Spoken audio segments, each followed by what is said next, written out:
I'm going to call the March 3rd, 2025 City Council meeting to order. We'll stand for the Pledge of Allegiance.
Then I also do my day job, which is the function and the role of the captain. When someone accepts a promotion within the department, additional tasks are expected. To balance out the work expected, compensation is the responsibility of the employer to provide. Employees who promote often do so at personal cost. I've missed a lot of family time as a result of my promotions and don't think for a second that it has not come at a cost in those relationships. Should the city proceed with different pay raise for our non-union officers, there would be a chilling effect. Treating non-union officers differently as it relates to COLA or any other issue sends a signal that non-union employees can be handled however the city wants to handle them. In addition, anything less than the 3% raise for non-union would put supervisors below the 50th percentile in compensation, which violates the employee handbook. It also puts supervisors at immediate risk of falling below their supervisory peers from other agencies. This will certainly provide pause to those officers deciding to seek promotions when they become available. It is not an accident that there's a 22-year gap between officer seniority. It is because of repeated inability of the city of Indianola to not kick the can down the road. This is the third time in 4 years that as a non-union employee, I've been held on edge regarding the COLA. In 2022, 2024, and now again in 2025, I'm being told that while I hold a senior administrative leadership position, my contributions do not merit the same COLA consideration year after year as my fellow police officers. I'll leave you with this. I can tell you confidently, I'm disappointed with the city's stance on this issue. Not one time in my entire career, not one time have I ever asked for more than anyone in this city. But I do expect the same as my colleagues. I'm being asked to do the same job and more, yet I'm not entitled to be treated the same. Rest assured, until my last day here at IPD, I would never consider giving you less than my best, ever. Unfortunately, I cannot say that I'm confident that the city feels the same way towards me or the department. This leaves me confused and certainly not valued. I would urge council to reconsider this direction and authorize an across-the-board 6% COLA for all employees of the PD, whether union or non-union. Thank you for your time. Jason, I think if you want to go ahead, we've got that up there now. It's pretty well known. So if you want to put the timer up, that'd be fine too. I failed to start my timer up here, so I apologize for that. Nathan Rasco, you're up next.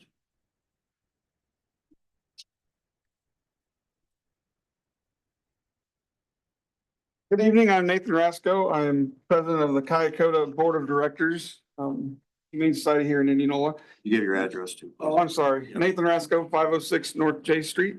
Thank you. First off, I'd like to thank the Indianola the Indianola City Council for giving us the opportunity to be here tonight. And we'd like to thank the citizens of Indianola for coming tonight and showing support of Kyakota. We're here tonight to discuss continuing to provide animal control services for the city of Indianola and its residents. Kyakota has provided the city of Indianola and its animal control services for as long as most of you can remember. Our services include picking up and housing stray animals 24 hours a day, 7 days a week, assisting Indianola police officers in situations involving animals, conducting welfare checks and assistance with Indianola police officers at the request of public citizens, housing animals in our shelters for 10 days that have bitten and are under rabies watch quarantine, finding the owners of animals brought in as strays, finding homes for animals that did not have owners. These animals have to be prepared for adoption, which can include being spayed or neutered and being up to date on necessary shots. These services were all at Kyakota's expense. As you can see, we provide many necessary services to the city of Indianola and its residents. In 2024, Kyakota handled 316 dogs and cats for the city of Indianola. 149 of those animals were claimed. 6 died of illnesses. 1 was euthanized at the direction of the city, and 6 were euthanized because of illness. That left 167 animals that were left for us to find homes for. In 2024, we spent $221,663 providing animal control services for the city of Indianola. We were paid $54,000, which left $167,663 that we had to cover with adoption fees, boarding fees, donations, etc. For years, the contracted fee between Kyakota and the city has not covered our expenses. Calicotta has been able to cover these shortages with our adoption fees, boarding, et cetera, and the outstanding support of our community in the form of donations. Unfortunately, due to the rising operating costs, which include vet bills, staff upkeep of our old shelter, the difference is just becoming too much for us to handle. As I was preparing for this meeting, and the opportunity to speak with the council, I thought back to conversations I've had with the current council members and social media posts I've seen by current council members. You guys supported us. You guys felt that Calicotta was being underpaid by the city of Indianola and that needed to be fixed. Well, now's your opportunity to fix it, and please don't let that pass us by. Thank you for your time. Thank you. Next up will be Brad Metcalf, Indianola Police Department. Please, again, make sure you give us your address, please. At Metcalf, 110 North First. Go ahead, anytime you're ready. Good evening. I'm Brad Metcalf, the current interim patrol lieutenant. I am required to be able to perform all the duties of a patrol officer, patrol sergeant, and patrol lieutenant. I am a certified officer, and by Iowa code, I have to maintain the same state requirements that a patrol officer has to maintain. As you look at us here tonight, you see police officers, because that is what we are. From the chief to the captain, to the lieutenants, to the sergeants, to the patrol officers. We are police officers and we are your police officers. I'm in my 25th year of serving the citizens of Indianola. Not one time throughout my career have I felt less appreciated by the city than I currently with this proposed cost of living for non-union officers. And it's attributed to me for taking a promotion because I chose to step up and say, I will do more for this department. I will do more for this community. And now it appears I will not be compensated at the same cost of living rate as my coworkers. At the time of my promotion, as it's been for decades, there has always been a standard wage gap between the ranks to make taking a promotion worthwhile. Should you move forward with this current proposed cost of living, this will start to close those wage gaps. This will bring morale down. Officers won't want to take promotions due to the lack of fair compensation. It will be a deterrent in retaining officers who are looking for advancements in their careers, along with trying to hire new officers. It will also cause the supervisory pay to fall below the 50th percentile threshold of our comparable in short order, thus kicking the can down the road and creating a larger issue next year.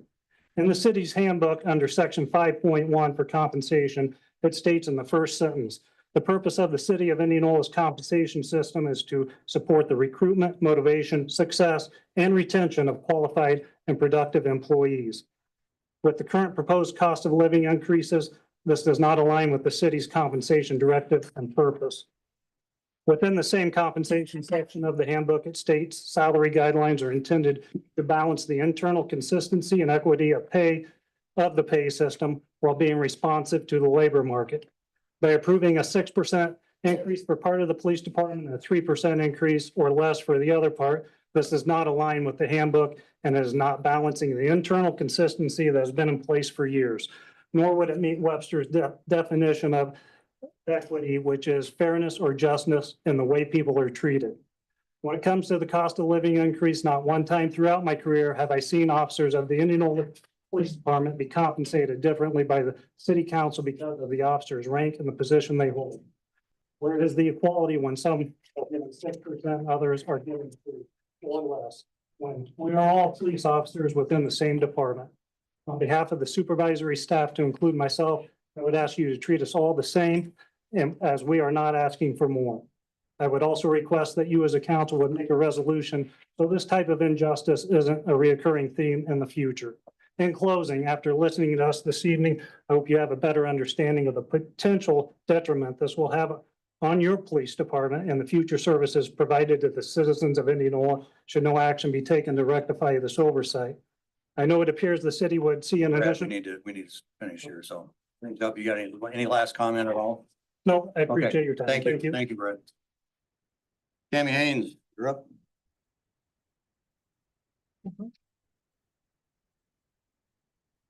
It's just gonna help. Okay. I'm Cammie Haynes. My address is 12514 Fulton Street in Indianola.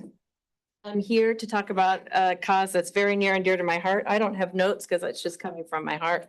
I've been on the board of Kayakota for so many years, I can't even remember how long, more than 10 at least. And right now it is a tough time. But I do want to say thank you to all of you because I don't envy being in your chairs right now. I know it's a thankless, hard job, and these are cuts that are very hard for you guys to make, I'm sure. We do appreciate it. We know people don't want their taxes raised, but then they don't realize that the outcome of that is less services. But I'm here to advocate for the animals because they can't speak for themselves. So I'm here for a voice for the animals and for the citizens of our city here that we help take care of their animals. Many get out of no fault of their own, and we need to help take care of them. I do know that, or I wanted you all to know that Kayakota was started in November of 1973. So we've been around for a long time. It started in somebody's home, moved to a barn, and then we're at our current location that is just put together with Band-Aids. So we are working on, Jill and I are the co-chairs to build a new shelter because we need it desperately. But we want to work with our city here. I mean, we can't do it without you. Obviously, it's been a shortfall in the budget, but we've been making it work because people support us. This community is very supportive. So we appreciate that, but I would hate to see the dollars collected for animals here to go to Des Moines. Enough goes to Polk County. Let's keep the dollars right here. As I always say, shop local, support local. There's no reason to take those dollars for animal services to Des Moines. So please keep them here. And here's just a little, we want you to think about, we do take very good care of these animals. I mean, they get a lot of TLC. This is Benji, what he looked like when he was brought into Kayakota. I brought him right here. It was horrible. This is what he is. Yeah, so just with some TLC from Kayakota and the help of our local vets. This is Philip. When he came into our shelter. And this is what Philip looks like now. He's very happy. He's gotten lots of love. And we have one more. We have Daisy. This is what she looked like when she came in. So Kayakota does do nice work for these animals. This is Daisy. Unfortunately, she's with the Angels now, but she had a good life because of what they do at Kayakota. So please keep us going. We need your help and we appreciate your time. Thank you very much. Rick Largess, you're up next.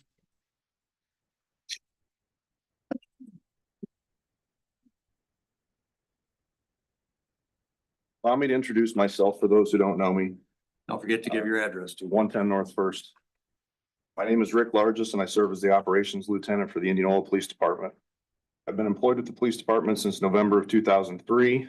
And during that time, I've served as a patrol officer, detective, team member, and assistant team leader at Metro SWAT, patrol sergeant, investigations lieutenant, and now operations lieutenant.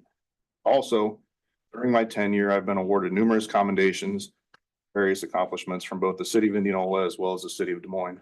As our operations lieutenant, I'm still called upon to work the streets with our officers. For example, I worked midnight patrol all of last week. In this 4-day stretch, I was involved in a fight with an inmate at the jail, called to a death investigation of a deceased individual, involved in a car chase exceeding 120 miles an hour, and had a suspect threaten to rape my wife. I also run our special response team, which includes planning and executing training 1 to 2 times per month, as well as planning and leading high-risk operations.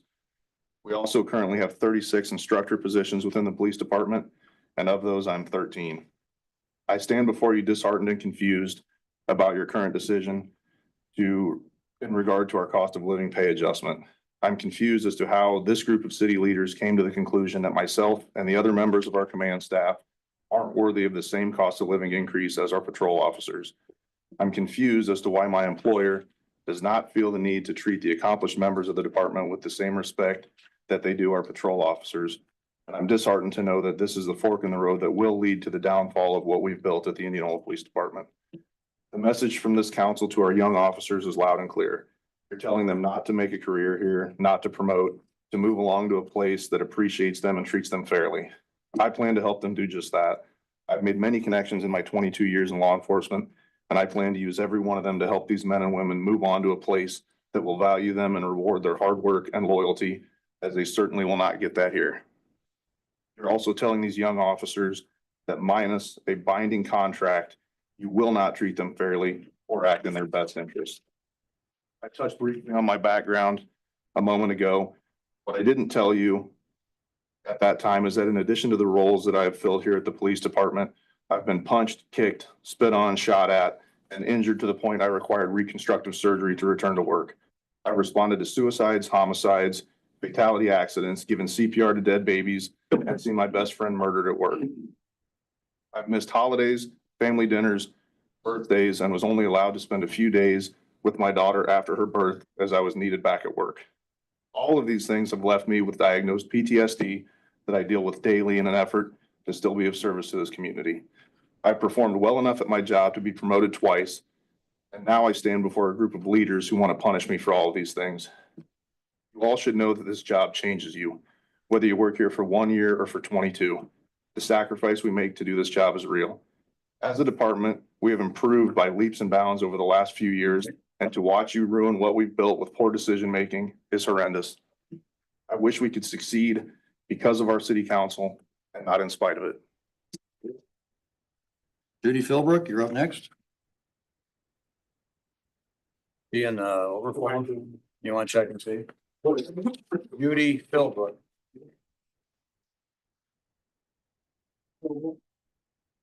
I will go on to the next one, but have her at the door if you would, okay? Yep. Nyan Baker.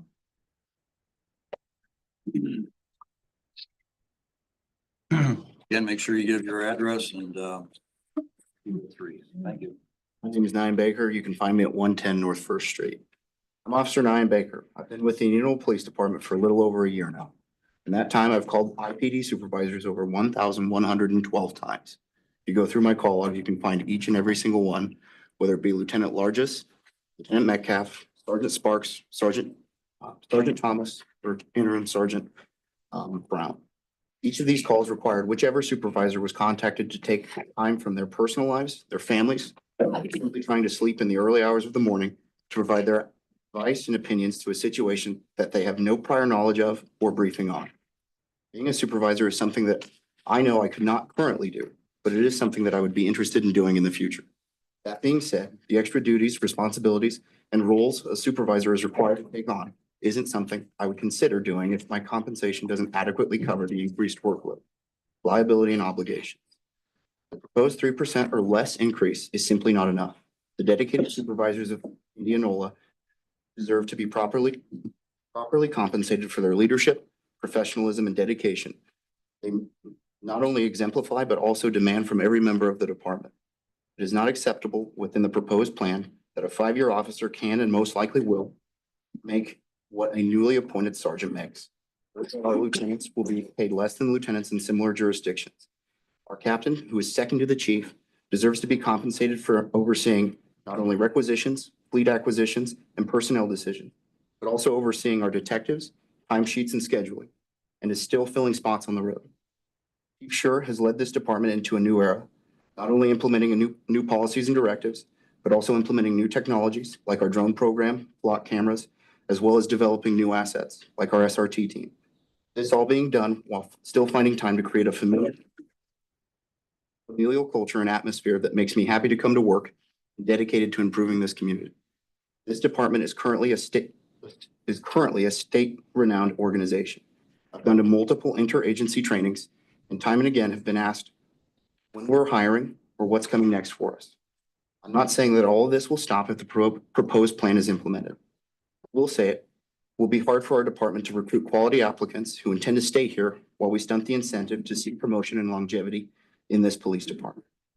It must be said, the investment in our police department isn't simply for those who already work here, but also for those in the future of our department as well as this community. Thank you. Thank you. Judy Philbrook. State your name or an address. Judy Philbrook, 302 South Kenwood. Thank you. And it's a long walk from the other room. I'm here tonight representing Max, who was unable to be here this evening. He had too many Zoomies left. Max was rescued by Kayakota And what he says is, this is Max. Years ago, Max was rescued by Kayakota from an abandonment situation. And they took good care of him. They did x-rays, they vaccinated him, and they determined that he needed a quiet home because he's a senior dog. We're senior people. We have a quiet home. And so we were fortunate enough to be able to adopt Max. Max says, fund Kayakota. Keep it simple. They saved my life, and I want them to help other dogs who don't have a home. We know that many dogs are abandoned. They are run away. They are not found by their owners. Perhaps they don't want to find them.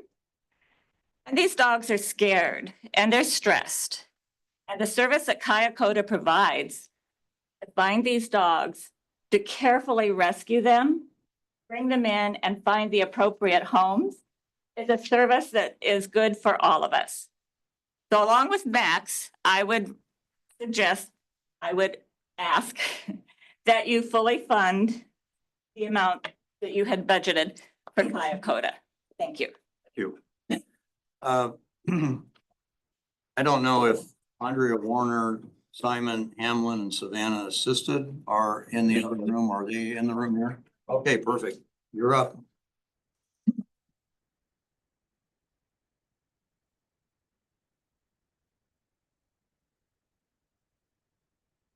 Hello, my name is Savannah Sistad, and I'm with my fellow Simon Hamlin. We live on campus at Simpson College. Right now, we are here as representatives of Kappa Theta Psi fraternity, a local fraternity that only exists on Simpson campus. And we were established in 1902, which makes us the oldest local fraternity on the Mississippi River side of West. The Indianola community is our birthplace, and without this town, we wouldn't have been able to have such a rich history that fosters our fellowship ideals for so long. As all Greek houses, we value our services to the community, which means we have established a specific volunteer area with Kayakota as our philanthropy partnership. We found that this is an amazing way for us to give back to individuals in the community, whether both human or animal. We recently have been participating in a Hy-Vee partnership with Kappa with them as we sponsor our receipts collections with any purchases we make for the house from the Indianola Hy-Vee, and we deliver them to the shelter, and anything that comes back from the receipts, which we have been told is maybe around less than 2%, unfortunately, but they are forever grateful that we can provide anything. It helps with their funding. We also do around 6 philanthropy events per year on campus where we do things like little funding competitions like which puppy is cuter or which cat do you think would be the best at climbing? Just fun little things to raise money on campus. I would additionally like to speak about how we set up our philanthropy at Kappa Theta Psi. Our members are required to at least have a minimum of 10 hours of philanthropy. These events that Savannah had mentioned is a lot where we get our philanthropy from. I would a little shaky. Okay. Even though our fraternity is completely dependent on dues and miscellaneous fundraising events, we still invest in our community partner because all we see is what it does to impact our community and the people of Indianola. Many of our fellows over the years have adopted animals from Kayakota Main Animal Shelter. One fellow who cannot be here tonight, his name is Danny Govanov. In 2012, he adopted a cat, had a cat named Walter. Kayakota had found this cat along with its litter mates. Without Kayakota's support, these cats would have not survived. And without Kayakota's getting full budget and funding, many more animals are more likely to experience the same fate. Thank you. Thank you very much. Appreciate you coming. Caleb Fullerton. Call Mayor. Okay. Off the side here.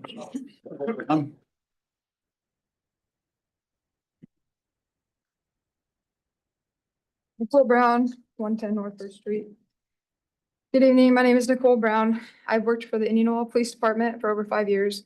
I started out on night shift patrol, moved to midship patrol, then got assigned to investigations. While in investigations, I work crimes against persons, to include internet crimes against children, sexual assaults, and child crimes.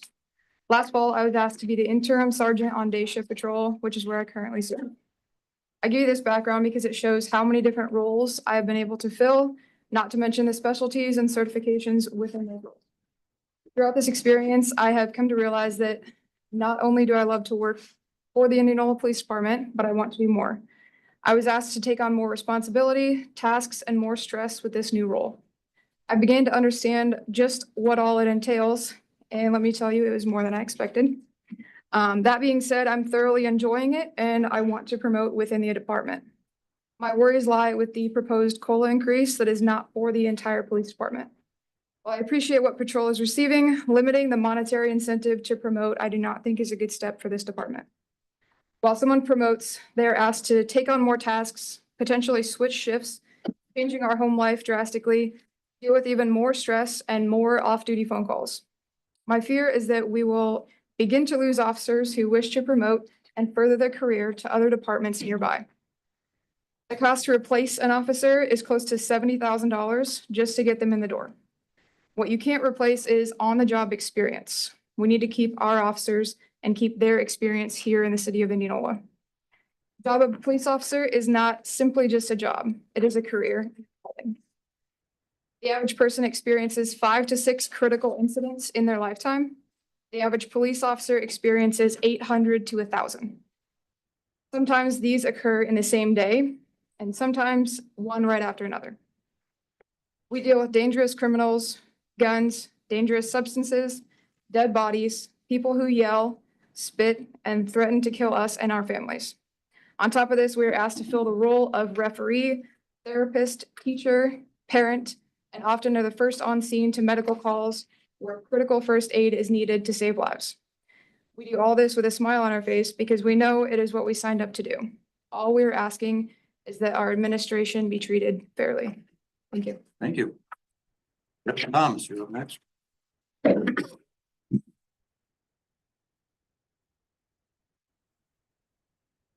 Devin Thomas, 110 North First Street. Evening. I won't welcome everyone with a good evening because if it was a good evening, I would be with my family at my son's jiu-jitsu competition and not standing in front of you all attempting to convince you why it's a good idea to treat members of what. For those of you who aren't familiar with YouTube, my name is Sergeant Devin Thomas, and I've worked here at the Indianola Police Department for 7 years. I began my career on night shift before accepting a new role in the Department of Narcotics Detective. Soon after, I received and accepted a promotion to sergeant, which led me back to night shift patrol, which is where I'm currently assigned. I hold multiple instructor positions at this department that range from firearms to fair and impartial policing. I'm an operator on our special response team and one of the first through the door on our missions. I've completed over 100 hours of expert level training and hold the title of drug recognition expert. I'm the only drug recognition expert in Warren County. I'm one of 128 in the entire state. And nationally, there are approximately 8,000 with this title, which means I'm part of the 1.1% of every officer in the entire nation with this achievement. I don't bring this up to brag, but to highlight how invested I am in this police department and the amount of trust there is between us. For those who can't define what an investment is an asset or item acquired to generate income or gain appreciation. Appreciation is the increase in the value of an asset over time. It requires the outlay of a resource today, like time, effort, and money for a greater payoff in the future, generating a profit. My entire career, I've continued to give my time and effort to this city at the detriment of my health, family life, and well-being for a greater payoff in the future, only to be told I can expect to be given less, not equal to, members in my department. As a sergeant, I'm expected to lead, motivate, and cultivate a positive culture within my shift. In my mind, I'm training and mentoring these young officers to take my position from me and for them to do a greater job than I have and prepare them for success. The difference is in COLA will limit the incentive to promote and damage the culture I have helped create. How could I, as a leader, ask someone to take on more duties and responsibilities, but expect less in return? Why would I ask them to invest in this city when it won't invest in them? The message being received is that young officers should not make Indianola Police Department a lifelong career, but a stepping stone to another metro agency, as we have all seen happen many times over the years. Am I supposed to tell them that without paying for legal services, the city will not treat them equally or have their best interest in mind? Unless the city's hands are tied and legally bound, they won't fight for you. We have developed a positive culture shift in this department since my start in 2018. I'm afraid of the impact that current and potential decisions will have, and it has nothing to do with the hard work and sacrifice I see from each one of the members of this department. I'm asking that we be treated equally, no less, no more. Thank you. Ty Sparks?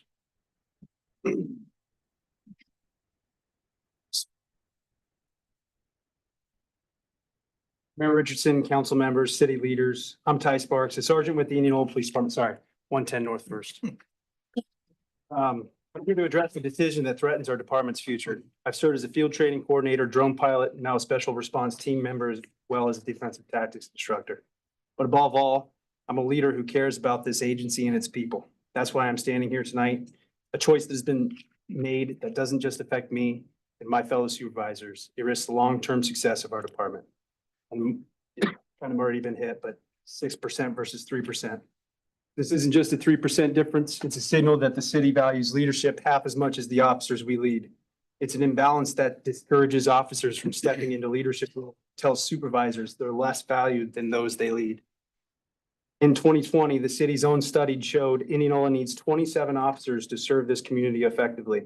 We've never hit that mark. We work shorthanded, stretched thin, and ask more of those who stay. Now, this decision adds insult to injury. Those who've stepped up, taken on greater responsibility, sacrificed more, aren't deemed equal to their subordinates in pay adjustments. As a sergeant, I traded day shifts and daily dinners with my daughters for 3 p.m. to 1 a.m., missing bedtimes, holidays, moments I'll never get back. My family bears that cost because I believe in leadership. How can we ask officers to take on these roles when the compensation doesn't match the responsibility or the personal toll? Leadership doesn't end when I clock out. In February alone, I received 27 off-duty calls from my officers. 27 times I paused my family time to guide and support my team. I've never billed for that time because that's what leadership demands. It's what every supervisor gives on and off the clock. This isn't just about me. It's about every officer asking, is it worth it? Right now, I can't say it is. We've seen turnover bleed this department dry. When officers refuse promotions, and that's kind of what we're talking about here, we lose not just bodies, but leaders. Cost of which can't be explained. Last year, as field training coordinator, I managed 5 officers in training at once.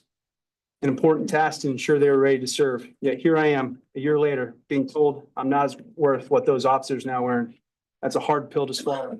It tells future leaders that stepping up means being left behind. My shift has 4 officers, all with 2 years or less experience. I'm their guide, their mentor, their safety net. Without supervisors willing to take that on, we risk our officers in this community. Tonight, I'm asking for fairness, align the COLA increase for certified police supervisors with union officers. This will boost retention, lift morale, and secure the leadership our department needs. But I'm asking for more than that. Pass a resolution ensuring equality in future pay adjustments between union and non-union. This shouldn't be a fight we repeat every budget cycle. By doing this, you ensure that leadership matters, that stepping up is rewarded, not penalized. That is the kind of leadership we need, not just in our department, but from this council as well. We built a culture where officers want to stay. Don't let this decision unravel it. The cost of lost talent far outweighs the price of equity. I love this department. I love this city. I want our officers to grow and lead, but that starts with valuing leadership in actions, not just words. Thank you for listening. I urge you to act, not just for me, but for the officers watching, the leaders we need, and the community we protect. Do what's right for the future of the police department. Thank you. Jay Hackett. D out in the hallway. AJ Hackett, there he is, there we go. We're a Brega Cardinals fan. I love this on my phone, so. Good evening. Good evening. I'm Jay Hackett. I've lived in Indianola since 2015. I'm one of 2 current school resource officers for the city. My teaching colleagues would be upset with me if I didn't talk to you about learning objectives for the evening. That is what you should get out of what I'm about to inform you on. Okay. Effective command staff is incredibly important for a healthy department. In my time with the department, I've had 11 officers go to different departments. Those officers have left for many different reasons, but adding more reasons does not help the safety of this department or city. Well, officers are in the field often are the face of policing, traffic stops, and calls for service. It is our command staff who provide the structure, guidance, and leadership that enables our officers to do their jobs effectively. Command staff are responsible for making strategic decisions, managing resources, ensuring that policies are followed, and overseeing operations that directly impact public safety. Without good leadership, coordination, and experience, this organization would struggle to maintain its effectiveness of its operations. Command staff in the department this size serves as mentors and role models, helping shape the next generation of officers and leaders. Last year, I was chosen to be Employee of the Year for the city of Indianola. I did not do this on my own.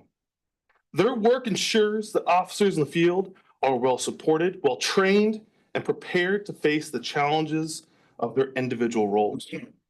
Law enforcement is strange in the fact that life and death decisions are made at times by the most inexperienced employees. This puts much more pressure on our command staff to train and mentor these officers.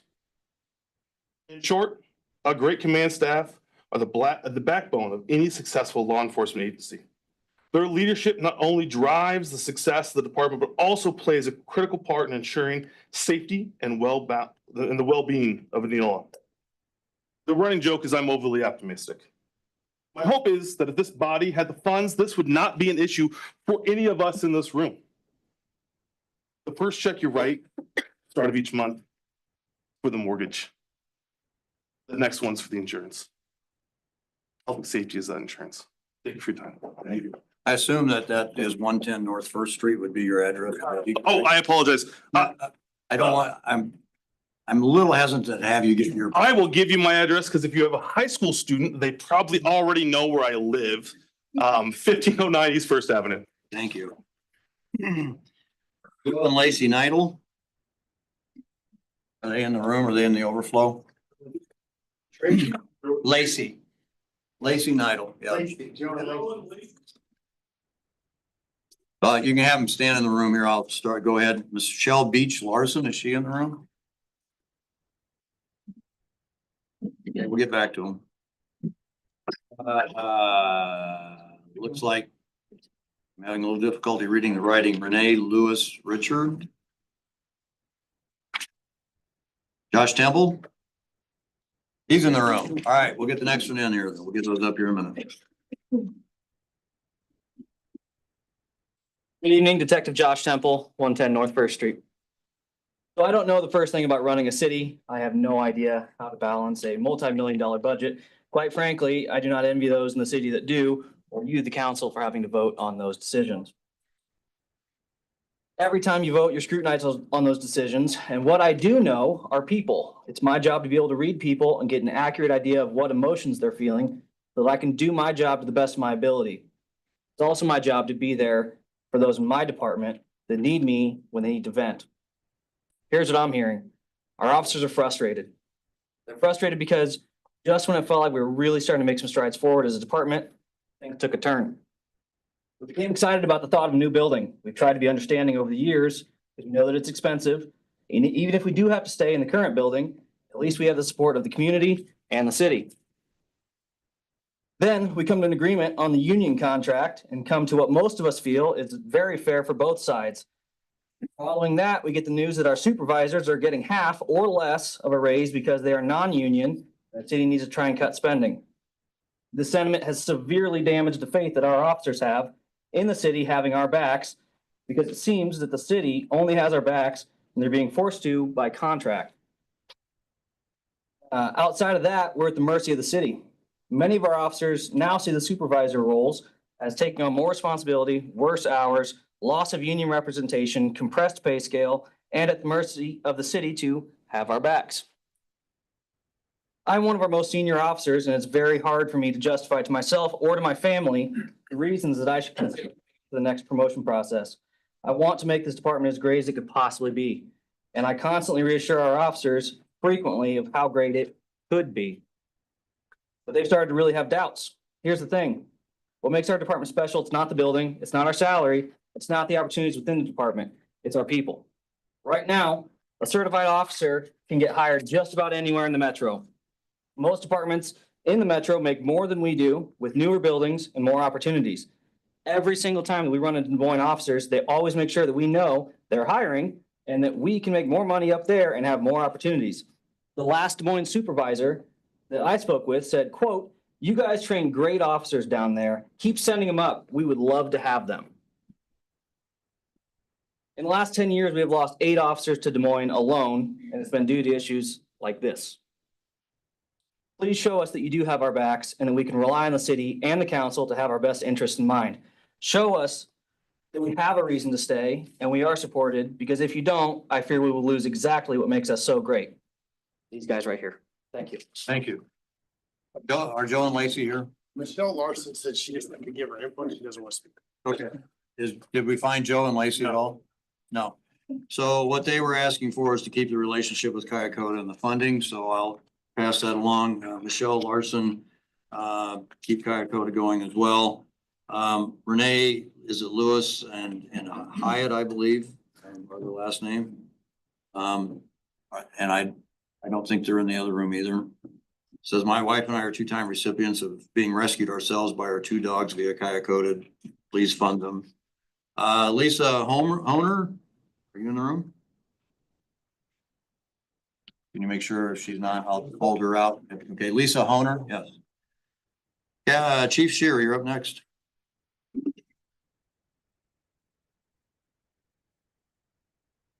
Brian Scher, and I live with everyone else at 110 North Fern. Mayor and council, thank you for the opportunity you have provided for members of the police department to speak tonight and address this issue that affects the strength and morale of the department. The council has the difficult job of being good stewards of taxpayer money. We understand, respect that responsibility. We also understand, to the best we can, House File 718, we definitely understand the budget time we are in. However, this is the first time in over 3 decades I have worked for the city of Indianola that the supervisors have not received the same cost of living increase as the rest of the police department. My fear is that not spending a little bit of money up front to keep the financial gap between ranks in order will cost the city a lot of money in the future by replacing existing officers. Tonight, you have heard all the reasons this will negatively impact the department. I do not need to restate them. Our officers are intelligent, well-spoken,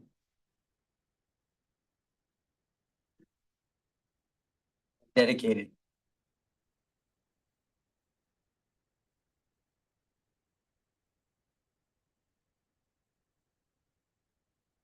After hearing all the comments and concerns tonight, you have all the necessary input. As the chief of police, I would not be doing my job if I not stand up for my staff and reiterate the long-lasting effects we'll have in the department. We have an incredible staff, and I think they showed that tonight. I'm gonna end it there. Thank you for your consideration of the comments made tonight. We do thank you for your support. Thank you. Sorry, guys. Lisa, would somebody check and see if that's Lisa out in the hallway? Lisa? Thank you. You're up. Hi there. Hi, Hello. I'm Lisa Pierce Honer, 44780 Somerset Road. And I'm here for Kayakota. I'm sorry, but it makes me want to cry. You'd pull the funds from the amp. I adopted Coco, who passed away after 18 and a half years from Kayakota when she was 6 months old. Went back, adopted Nellie, who is now a little over 8 years old. And I adopted another little one who's now just a little over a year old. Without the shelters in town, in place, we're gonna be in trouble. One reason I go to the shelters is I know the dogs have their shots, they've been spayed or neutered, they're well cared for. Staff know about the animals, they can tell me, they let me interact with my other animals. I currently have 3. I'd be happy to show you.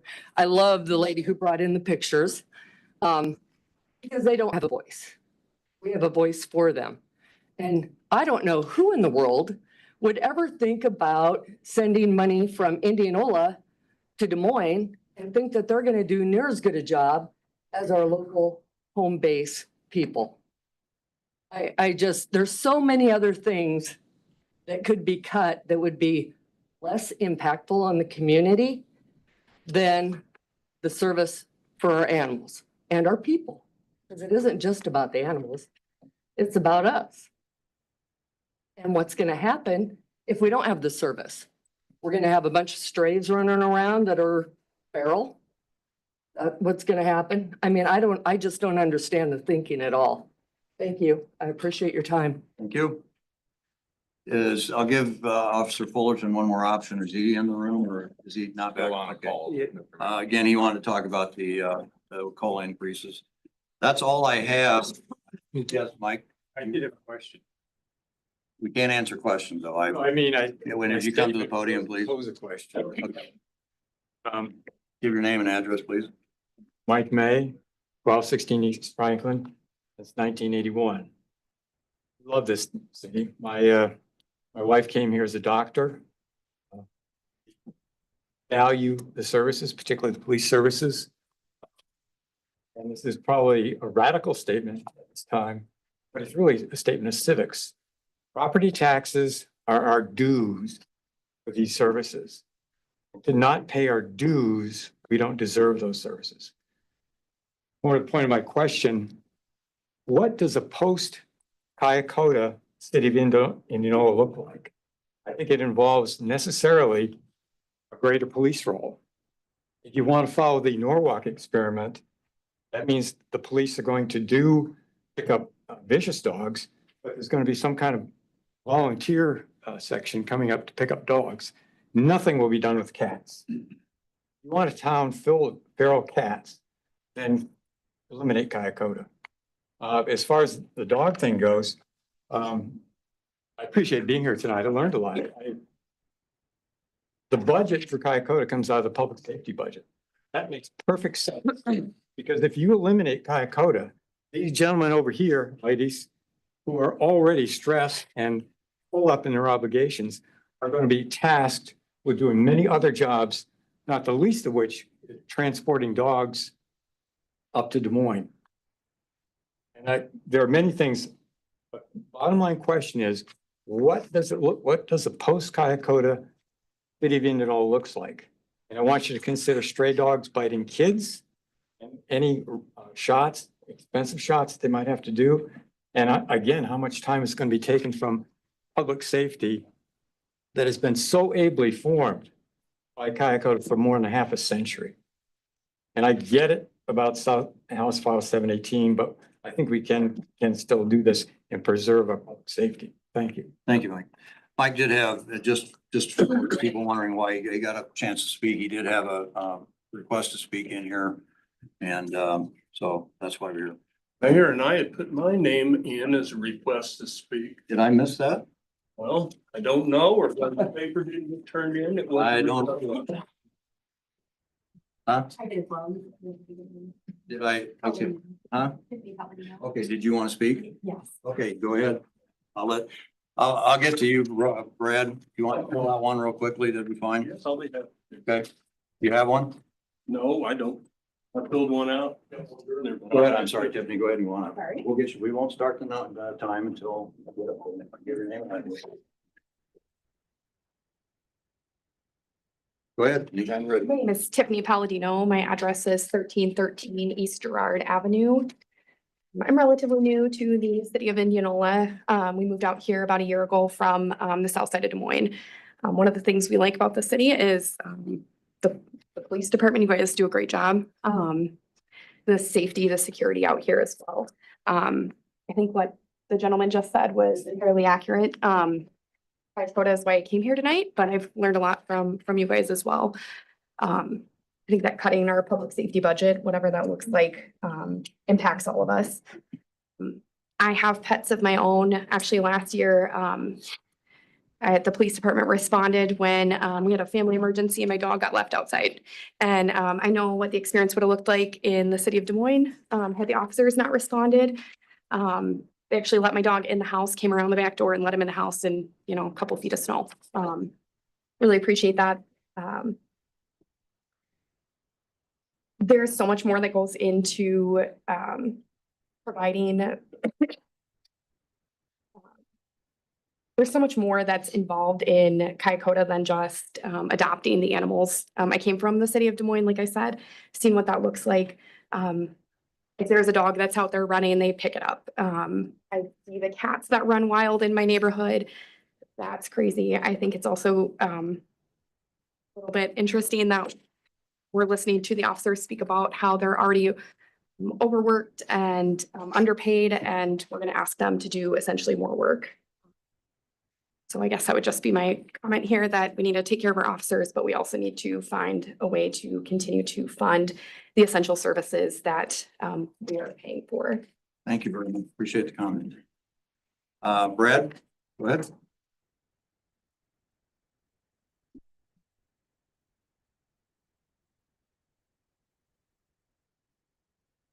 Brad Ross, 812 NS Court. Thank you, Mayor and Council, for the opportunity for citizens to come before you and share some thoughts and visions. As my current representative, Mr. Dalby, will you please fact check my presentation and report back at the next meeting of any errors or omissions that I may have made? This evening, I would like to share some personal history, experiences, and a plea as it relates to the upcoming budget. The sewer plant was and still is the single largest financial undertaking by any council. The council exhausted all funding options before selecting the 1 cent local option sales tax that was voted on by the residents. The local option sales tax became a golden goose that was and still is being rated by other wants. At the conclusion, I will share the commitment the council and mayor made to focus all fund directly and only to the sewer plant on behalf of the citizens of Indianola that is being abused. A general obligation bond was considered by you in the fall of 2024, but was dropped for the fact of its size and the support it would have taken within the community. During the local option sales tax, we discussed bonds and uncovered prior bonds that were abused with pork barrel spending. The spending that included tires, ambulance, and equipment outside the scope of the bond's original intent. I'm here to plead with you to get the local option sales tax back on track by earmarking all funds to the sewer plant, so a rate increase is not forced upon the community. Additionally, a revenue bond is not attached to the sewer plant. By a vote of only the council and not the residents, or money to prop up other wanted desires outside of the sewer plant. Do not initiate any bond without going to the voter. The police, fire, library, and city hall have had once for more than 20 years, but at no time was the city in a financial position to obligate the taxpayer into deeper and deeper debt as our city was and continues to spend beyond its means. You cannot rob Peter to pay Paul. You cannot borrow yourself out of debt. And the only way you get out of debt is either making more or spending less. I believe you would all agree. it is not wise to take out a home equity loan and borrow your own money to purchase a boat, hot tub, or other personal items. This is what a revenue bond would be. Following, you may want to take notes of this caption. Following is based on the 2023 census. Des Moines, Iowa needed to cut $17 million, of which 210,381 census citizens were impacted, which represents $80.81 per resident. Brad, I'm gonna ask you to wrap up here if you can. Sure. Thank you for your time and energy. This is the bullet point on the 1 cent local option sales tax I promised to give you. And if you have any questions, you're welcome to reach out to me. Thank you. Yep, thank you for your time. Absolutely. Appreciate it.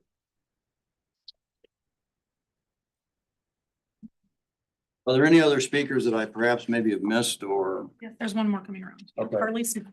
I'm sorry? Carly Smith. Okay. Oh, I just got it. Carly Smith?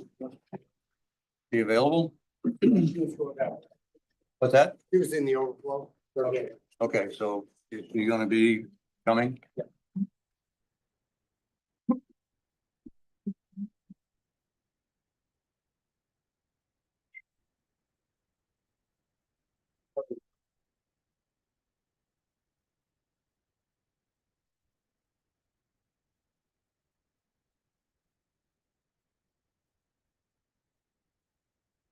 Carly Smith, you're welcome to take the podium and give us your name and address, please, and you have 3 minutes. Okay, hi, I'm Carly Smith, North 7 C Street, 107, sorry. I go to college at Simpson. I'm studying biology to do vet tech. I actually work for Kayakota. I began to really love the place and everybody that works there.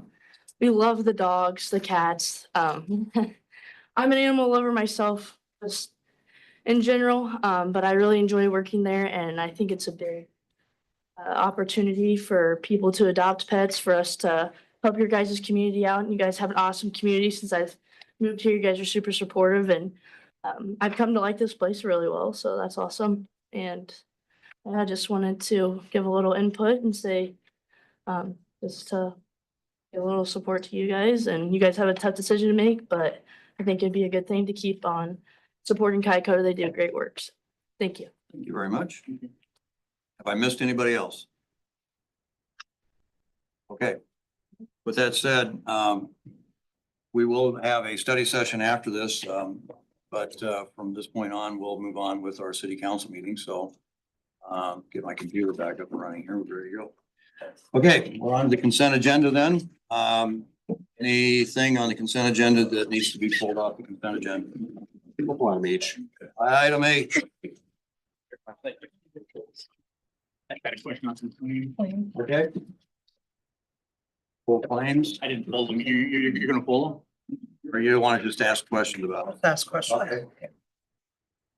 Anybody else want to pull anything? Mine's really questions. Okay, that's fine. You want a question? Yeah, I don't necessarily need to pull it. Okay.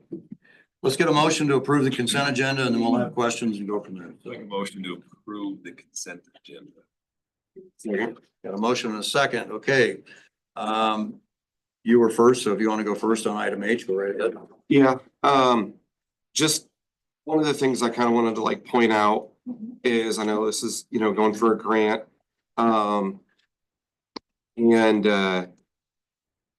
There's a requirement if I were to get it, gee, this is nothing against you at all. This is just, I think more for our awareness of like, when we start doing these things, as we're looking at our budget and our current budget situation and all of the restrictions that we have placed on us, then we might need to be aware when these numbers get higher than what this is on what the city would have to match. I just think we need to be cognizant about that so that we don't put ourselves in a position where we're obligated to overextend some of these promises is all. Just more an awareness rather than, a question or a stance. Thank you. Claims, what, Ron, you talked about something you want to. Yeah, I just had a question. So as we've talked a lot about the joint fuel facility here lately, I noticed on the Wells Fargo purchases, we've been purchasing some fuel from Casey's and from Farm Services. And I was just curious, if we do get a discount for bulk purchase and we're putting our fuel out there, how come we're still purchasing fuel from Casey's and Farm Services? Chief, you want to address that, please? You want to go ahead? In and address- January, there was about a week where the fuel facility was down. I believe it was a leak. Am I right? I don't know. what Okay, believe it was a leak. We have the documentation up there, so we had to go to other places, put it on the credit card and turn it into the city. And you will get the taxes reimbursed on that, is that correct? I've submitted a claim to the state. Yep. Okay. Thank you. Are there any other questions on claims? Nope, I'm good. Okay. A motion and a second to approve the consent agenda. Clerk will call the roll, please. Councilmember Dalby, Aye. Armstrong, Aye. Aye. Solms. Aye. Ray, Motion passes 5-0. The council reports, receive and file the January 2025 polling activity report. Anyone have any questions on that? Okay, so we just receive and file that. We're good. We need a motion on that. motion. Yep, We need a and motion to vote. receive and file. So moved. Call the roll. You can do voice vote if you want. All those in favor? Aye. Opposed? Passes. Community update. I first want to thank the council for appointment to the mayor. I know that we're going to be talking tonight about filling this position. And I am truly honored. I've had so many people reach out from people I really haven't heard from for a long time. And appreciate all of that. I do want to say a couple of things. I want to give a shout out to Krista Plank from the IMU board, and he's the executive of that group. Chris, when I was on vacation, I saw that the Senate was going to have a subcommittee meeting on the bill that would limit utility rate increases to 2%. And the fact that some of our utility increases are in things that we are buying and purchasing and other things are increasing at anywhere from 6 to 8%. Chris went and spoke at that subcommittee meeting. The author of the bill chose to pull the bill from the meeting and not have a vote on it. And so I do appreciate his work on that. Also want to give a shout out to all state wrestling competitors. I thought we had a great season in state wrestling, and congratulations to those folks. With that, we'll move on to the next item, which is consideration of appointment of Matt Garrett to Park and Recs Commission for a term effective immediately and ending July 1, 2027. Do I have a motion? So moved. Second. Any discussion? I had some folks review that. Do you want to say anything on that? Anybody that, He looks like a very Yeah. qualified candidate. I think he'll fit right in with Doug and his commission. So okay. Any other questions? Call the roll. Councilmember Armstrong, Aye. Beach. Aye. Solms. Aye. Ray. Aye. Motion passes 5-0. On study sessions, that's the next section here. What I would like to do, there's some things coming up here in the next few weeks that I would like to do, but on a permanent basis, I would like us to consider another Monday in the month, not necessarily this month, but on a continuing basis that would seem to work for a study session, whether it's this second, the fourth. When I was on the council in the past, and I know you guys will chuckle a little bit about that, but it was always, if we had a fifth Monday, that was always a Monday that we used for study session as well. But I'd like a little discussion on what you folks would like to do. I just think that sometimes the length of these meetings and then to go into a study session sometimes gets rather long evenings. I know it's another night for our staff. But I think if we can wrap our city council meetings up in an hour and 15 or an hour and a half, and then study sessions last about the same. It's the same amount of time, different nights, I understand, but I think it's more effective for the council and the staff as well too. But I'd like a little input, a little quick discussion on that. I'm not gonna spend a lot of time on it, but what are your thoughts? I mean, have we asked the staff how they feel about it? I've talked to a number of staff members about it. There doesn't seem to be any concern from that standpoint on it. But I think the length of the meetings is what really gets to some of the staff that I've talked to. does the staff get to come in late the day of the council meeting? Because then they know they're going to be here later, or We haven't really discussed that. Could be an option. I just, from our perspective as a council and being in that position for a long time too, I just have a question of whether or not how effective we get after a certain period of time. Especially if you have to have somebody come in and do a presentation or something along that line. It's a concern of mine that sometimes the attention spans are a little shorter. I personally, I think if we're talking presentations and things like that, if we know in advance what our meeting schedule is gonna look like. So if we know it's gonna be a long meeting, then maybe in that instance, we look at doing a study session some other time. Okay. But I mean, I think we need to have a limit on some of these presentations too. Okay. What would you think if we had a fifth Monday in a month that we would look at that? It happens about every second or third month. Can you repeat that? I'm not trying to comprehend. So like, for instance, this month, we have a fifth Monday, the 31st is the last Monday of the month. It's a fifth Monday. I think the next one after that would be June. Tell you what, You're I'll saying say use that fifth Monday as the study session? as a study session night, yeah. That's only X number of times during the year though, right? Well, there would be study sessions other nights as well if we have a regular. Problem I see we're getting into is that there are so many things coming up, especially with our budget issues and also with things that we want to do in different projects and other things and staff and everything else. I just concerned that we're not giving adequate time to the discussion on those things. Personally, I don't care. I don't have a life, but I know there are some other people here who might have kids in youth sports or Sure. Staff that has. Tell you what, let me poll staff, let me come back with that and we'll find out for sure. We'll go from that position, okay? All righty. Old business, resolution approving a revised preliminary plat for Pickard Park. Commerce plat, I think, do we have a little presentation on that? Okay. If you want to make a motion in a second, I don't know, are there going to be anything we have to maybe talk about and revise on that, or is it going to be pretty straightforward? I hope it's straightforward for you guys. Okay, well, let's take a motion in a second. So moved. Okay, we got a motion in a second. Go ahead, Bill. Let us have it. Yeah, so again, the applicant in this case is iTown Investment Group LLC, represented by Eric Cannon with Snyder and Associates. Everyone is in attendance tonight if you have questions after the fact.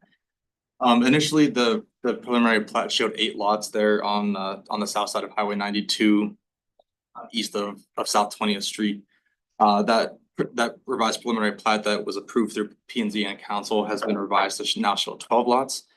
The north 4 lots remain the same size and area and the same zoning, which is C2.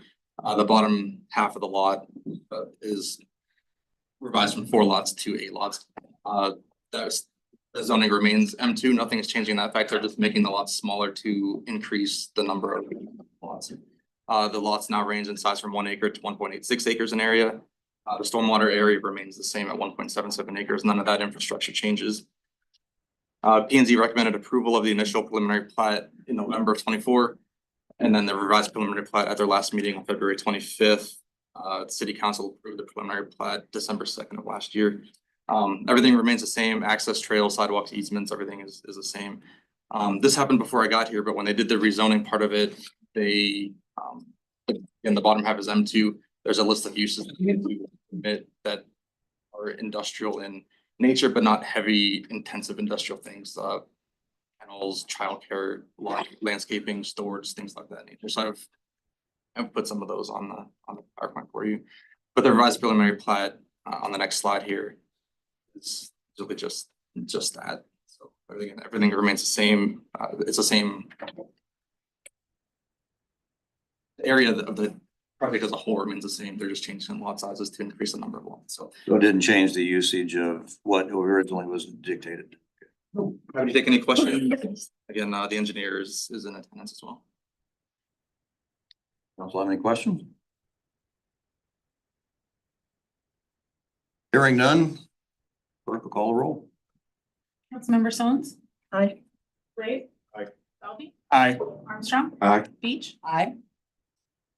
Motion passes 5-0. Resolution approving for notice of intent to fill the council vacancy by appointment, or a resolution setting a special election for council member at large to fill a vacant unexpired. Up to anybody who wants to. I think, the tone of the night has been, we, did with the mayor spot, I say we appoint. I agree. Yeah, I don't even see how you have time to do an election. Yeah. At this point, So let's have a motion. make a motion to fill the at-large seat with an appointment. Second. Got a motion and a second. Any further discussion? Clerk, call the roll. Councilmember Beach, Aye. Stones, Aye. Rabe. Aye. Dalby, Aye. Armstrong. Aye. Motion carries 5-0. City managers report. Do we need to let the public know when and where they can apply for that? We'll take care of it. We'll collect applications. I believe I said till the end of this month. And then we'll interview on April 7th and that night. There's. Thank you. Thank you. Wade, you're up.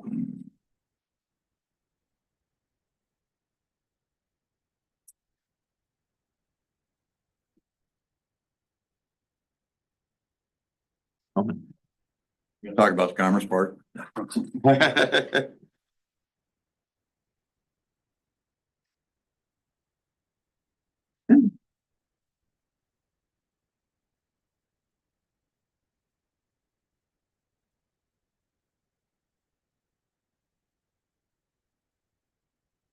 Okay, so I kind of had an inkling, a lot of the comments were coming tonight.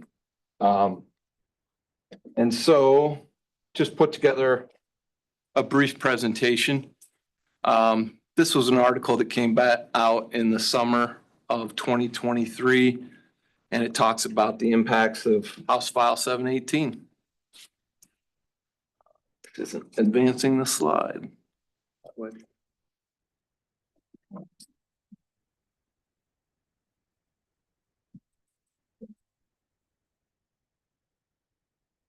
Okay, so the state legislature has been warning us sometime that this is coming.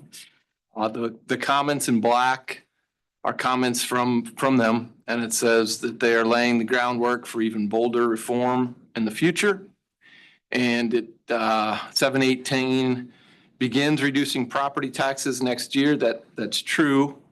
And then there is a quote about just getting started. The mayor mentioned a bill that would have capped sewer rate growth at 2%. There are certainly others. These are a list of things that we used to be able to levy for that are now in what's called the Consolidated General Fund levy. Not all of these were some that we used, but they certainly could have been. The regular general fund levy was 810. In times of trouble, cities were allowed to do an emergency levy of 27 cents. Other things that on there would be support of EMS, support of a public library. I believe the symphony orchestra could have been used here for the opera. Or perhaps the instrumental and vocal music groups. All of those levies are now off the table. 810, so like the important thing, or not 810, what I meant to say was 718. The effects of this legislation is cumulative. Each and every year we're asked to ratchet back. For example, last year we had somewhere between 3% and 6% growth, and we were required to ratchet back to 2.54%. And it's not hard to figure out when you've got unions asking for 6% and you can only raise taxes 2.54%, that is not a sustainable model. A lot of the rhetoric that you'll hear, and this is a cartoon that was put together by the Iowans for tax relief. Nice title to that organization. But here is a cartoon that shows what, how they feel property taxes are affecting the average Iowan. Probably my favorite comment tonight was Mike? Mike. Mike says we need to think of property taxes like dues. Here's a chart, shows the dues you've been paying since 1979. Our parents paid about almost 5% of their personal income was paid in property taxes. And you can see the chart on the right. We cannot raise our debt ceiling. We have to have a balanced budget. And as we pay less and less dues, there are less and less services that can be provided. This is not limited to House File 718. We didn't get here overnight. We've been getting chipped away at for a while, all right? In 2013, cities used to be able to assess 100 to 90% on commercial budgets. Now it is at 90%. That erodes our budgets. The state granted us a partial backfill. That's basically a way to ease the pain in over time. And that was on a graduated scale. And that partial backfill was eliminated in 2021. In 2013, multifamily units, which are a business, were taxed at the 90% rate, began being rolled back to the residential level, which is like 46 or 47 right now. Rental rate studies in cities straddling state lines showed that these tax cuts have not trickled down to the tenants. So you can draw your own conclusion on where those savings might have wound up. There was never a backfill for the multifamily residential loss. In 2022, the first $150,000 evaluation of commercial properties was rolled back to the residential valuation. So just to help give an analogy there, if you had a $500,000 business, the first $150,000 you were going to pay 47 cents per thousand, and the other 350 would be at the commercial rate. There was a bullet point there that has not come to fruition. The bill to roll commercial and industrial back to 85 and 86 did not go through. I'm touching on a few things here that was hit upon in a really good article in the Des Moines Register several weeks ago. I know Aaron has it. He sent it to me. It was from the mayor of Waukee. It talks about basically Iowa cities, comparing them to other Midwest states. And property taxes are indeed higher here, but there's other revenue sources that Iowa cities do not have. We're one of a handful of states that do not share general fund revenue with the cities. The cities used to receive a bank franchise fee. We've talked about adding another penny sales tax, but there's actually, that was one back in 2010. We said we wanted the first 3/8 cents of that to go towards outdoor recreation and water quality issues. There's a bill to just take that off the table. Franchise fees, surprisingly, instead of increasing them, we're talking about eliminating them. We don't have a floor on the rollback. In the 90s, we received municipal assistance. I'm sorry for dating myself. And we used to have a machinery and equipment levy in the 90s. It too was, of course, eliminated. Here are some comments from some of my colleagues talking about doing even more with less. The city report for the 20 to 30%, if anybody wants to see it, was a brilliant presentation put on from a guy over in the Iowa City area. Wonderful analysis of the effects of 718. It's too lengthy to get into tonight. And then, of course, here's some things, some victory laps being taken. And the one in the bottom right, I guess, is the one that kind of got my dander up, where it talks about how Governor Reynolds and the Iowa State legislators should be commended for putting property taxpayers first, and preventing local elected officials from further pinching family budgets by taking more money from their wallets. Like, I personally have never seen that happen. I've worked with a bunch of councils. I have never, ever seen these people up here are basically volunteers. They work for a pittance. Your most effective use of your tax dollars at the local level. It's the best bang for your buck you've got going. The farther away you get away from your tax dollar, the more efficient it becomes. It's the state dollar. The state dollars are less official than your local dollars, and your federal dollars are even less. So who's funding all this? I'd encourage you to take a look into this. They have a community engagement coordinator, comes out, talks to people, tries to push for these forms of legislation. But I encourage you not to get caught up in the bumper sticker politics of taxes are evil and that they're killing us. Know the truth. This is the truth. And the message doesn't have to be true. It only needs to be loud, constant, and never ending. I asked you to consider this, death and taxes. Why are people so proud to vote, but they're so angry about taxes? Why does the only thing that rises to the same level of horror as death, taxes? Why is it that no matter how low taxes are, they are too high?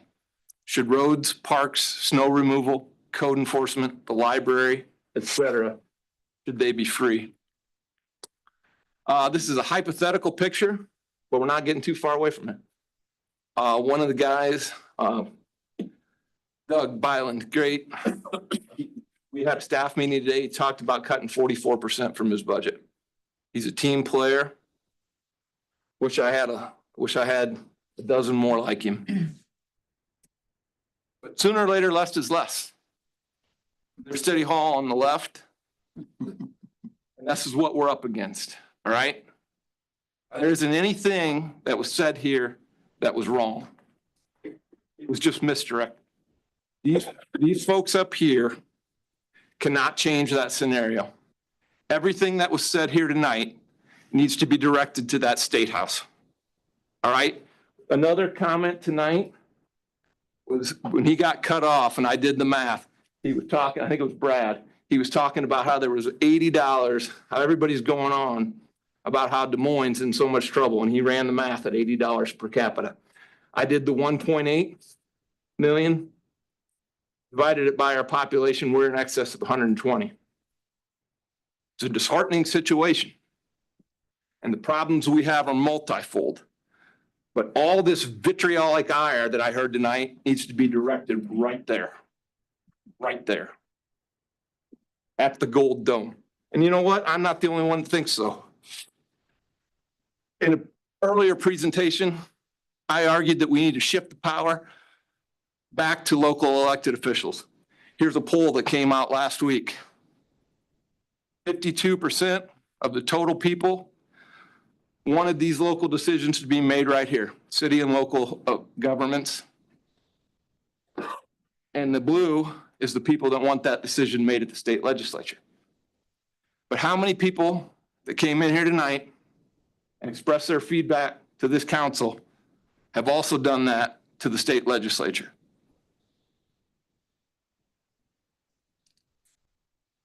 Going on about, that's the same graph I showed on the last page on the left, but on the right was a question that was asked, and this was a poll that was done by the Greater Des Moines Partnership. And the question that was asked is, should city government only pay for essential services such as police and fire and not pay for amenities such as trails, parks, transportation, jobs, all this other stuff? Basically, your essential services are your police, your fire. You've got to drink the water. You got to flush the toilet. You got to plow the streets. Everything else, my job, my department, Kyakota, Main Street, Warren County Economic Development. We're all in that red. 62% of people want that stuff funded. But these guys can't fund it. They cannot fund it when that graph, and Mr. Armstrong there, continues to take a nosedive. So the legislature is still in session. It's not too late to talk to them. Go talk to them. It's not too late. Okay.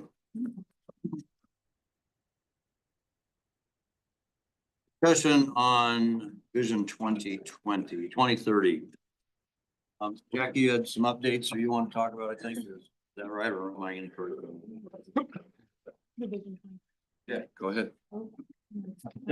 Pull that up,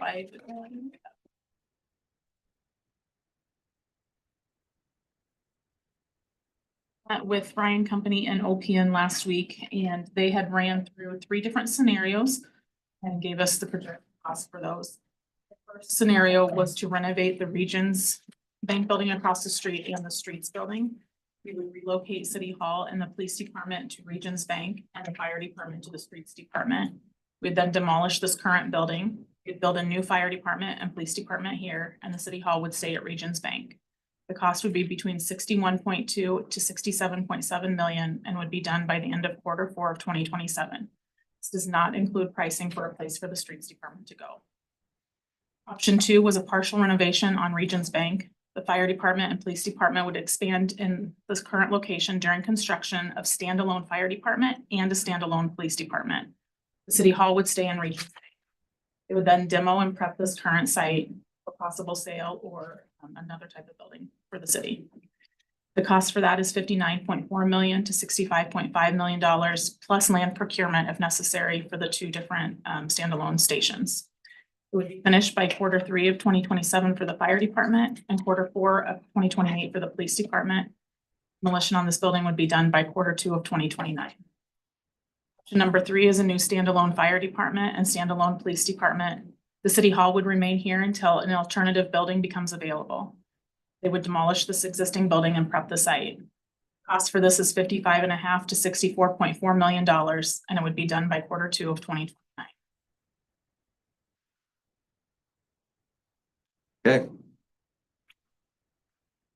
Thoughts? Huh? Want thoughts? Absolutely. I'll share my thoughts. I am of the opinion all building talks should be put on the back burner until new city manager is hired, bare minimum. The numbers that we see, we do not have the bonding authority to do any of those things. Period. That's not even a Steve making stuff up. That's just real life. All building talk on the back burner until a new city manager comes in and that budget's balanced. That budget's not balanced. Why would they even want to give us money to do anything? They wouldn't want to. We've got to balance the budget and we need to prepare for the restrictions to get worse. Wade, I loved your presentation. Thought it was fantastic. Everybody needs to go to the State House. But we're gonna feel these pains for a while. And so any building talks, in my opinion, just can't happen right now. The numbers don't lie. So that's where I'm at.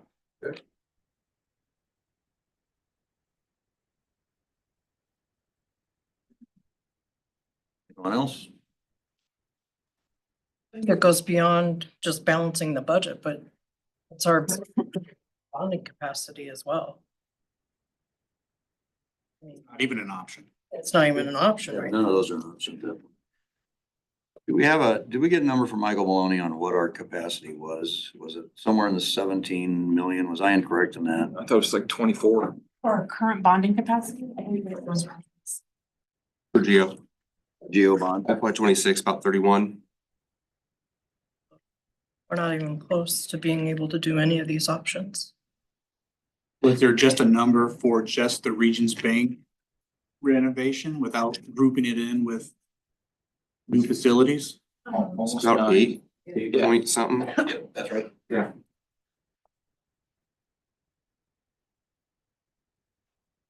Honestly, double of anything we were even thinking. Right. Yeah, that's not the right number that was PD over to Regions as well, that $8 million number. That's not only moving City Hall. Yeah, that's everything. So that's doing one elevator, all that stuff. There should be another number in there that says if you just move City Hall. I haven't had a chance to fully, Over 2. yeah, look at this. 3.2. Casey sent it over this afternoon. I appreciate that. Didn't read anything else all afternoon.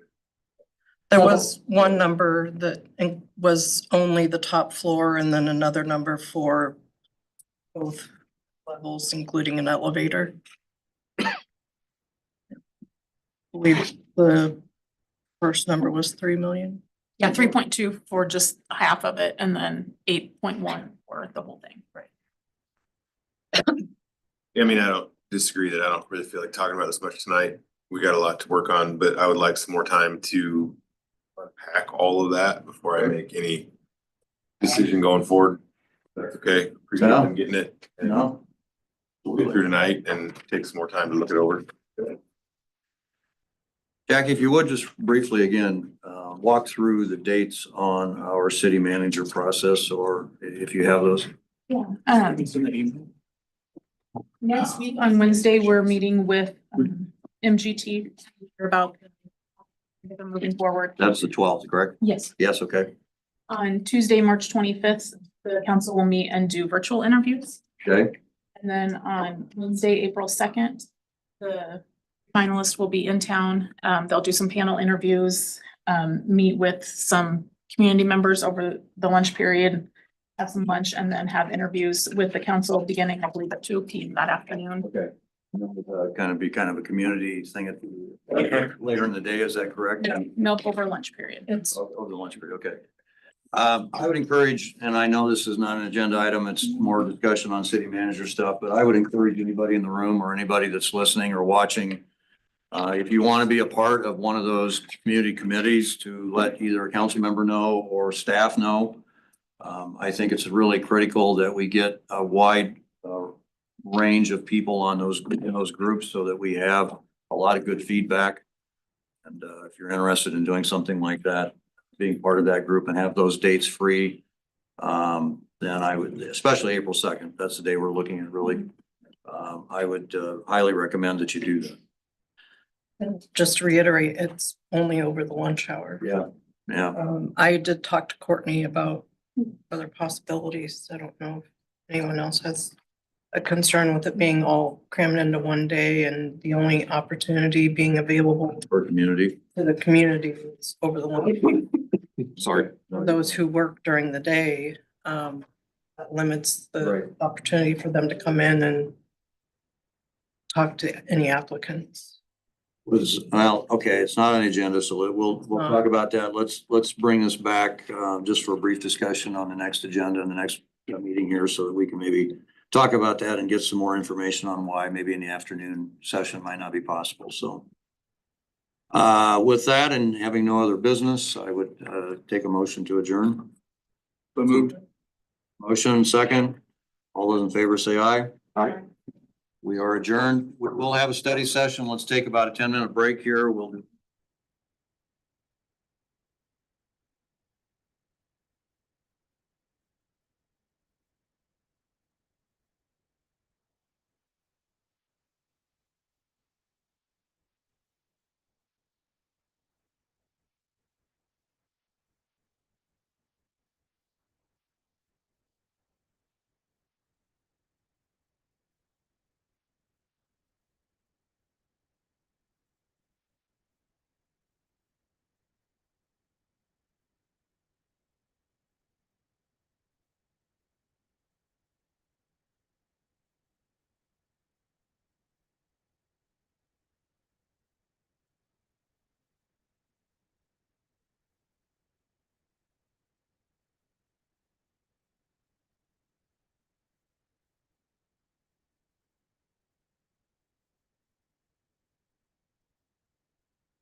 Just so we're not here until midnight.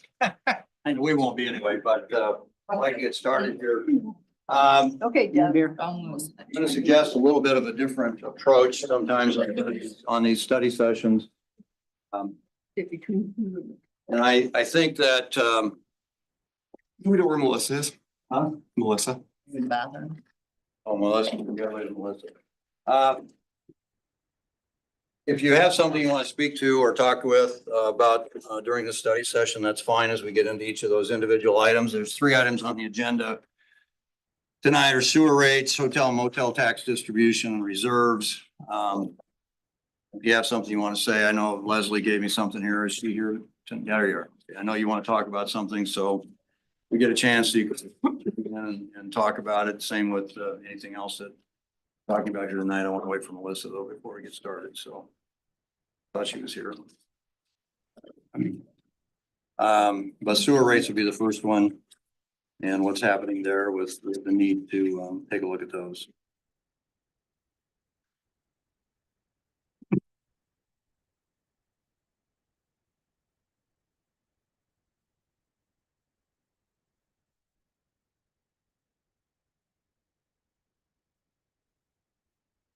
Okay, Jared, I think you are the man of the moment, so.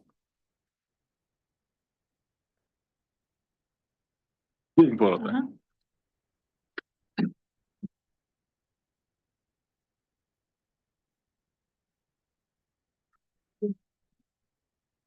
That wasn't for my trip.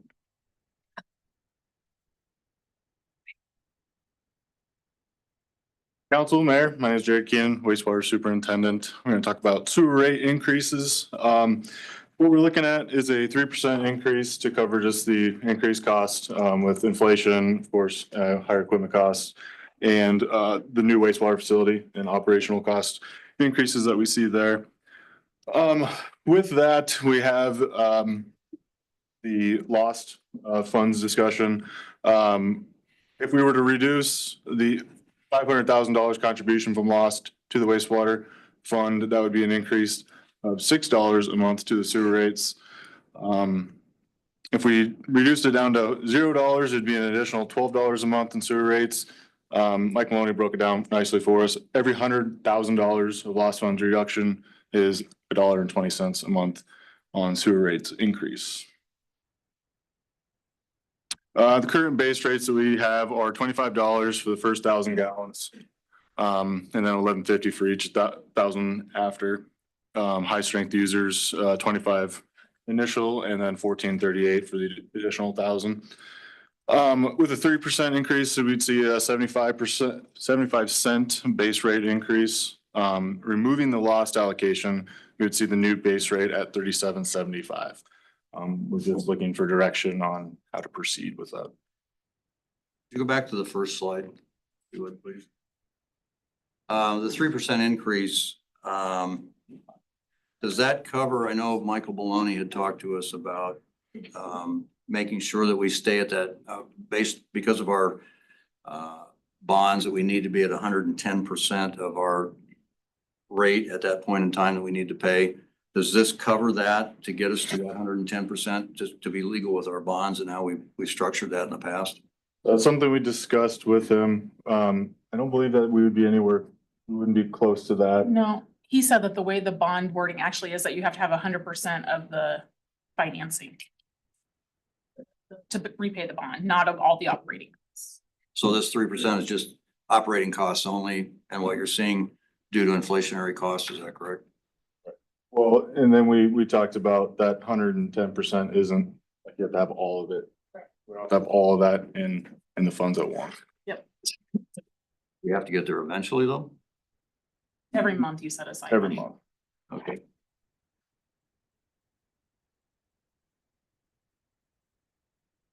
So that 3% is the $6 raise each month, Jared? No, that 3% would be 75 cents. Thank you. Yep.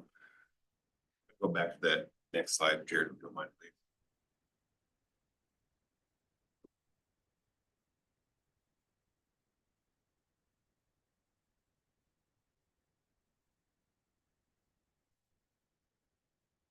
That's something that you're gonna be looking at on a fairly regular basis Are you anticipating our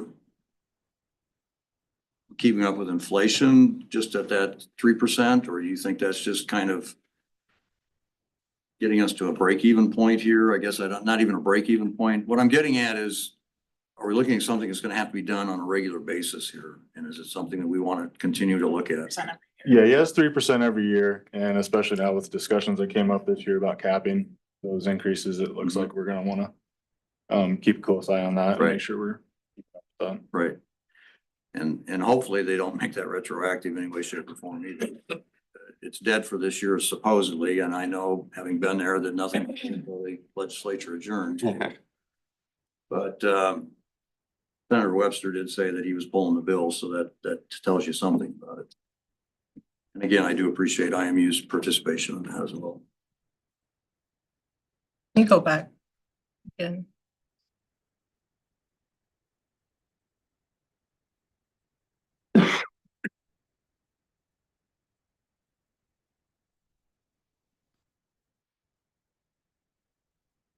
I know, So the additional $12, sorry, Rob. we'll go ahead, Melissa, please. So the additional $12 a month in sewer rates is for the, If we were not to take any lost funds at all, so we take 1.5. That goes down to $0 of taking lost funds to the sewer fund.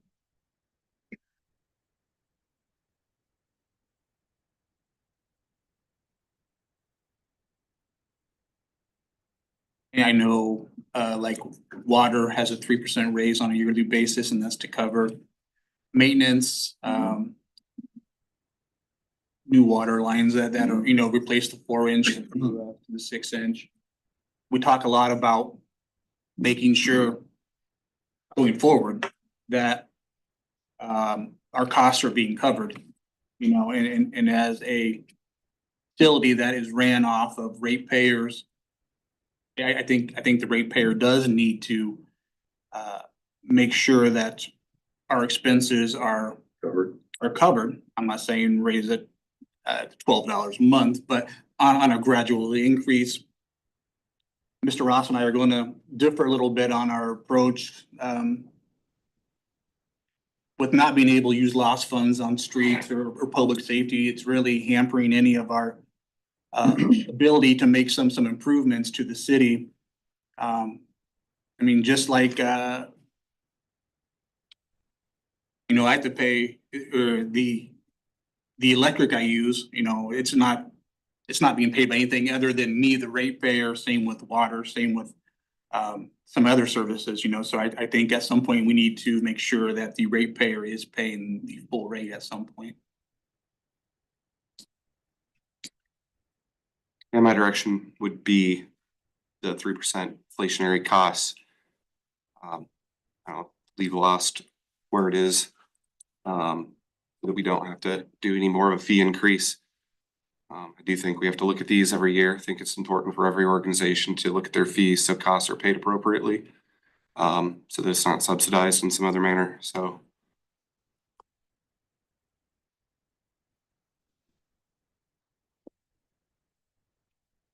It's something that can be stepped up over time. You don't have to do all 12 in one.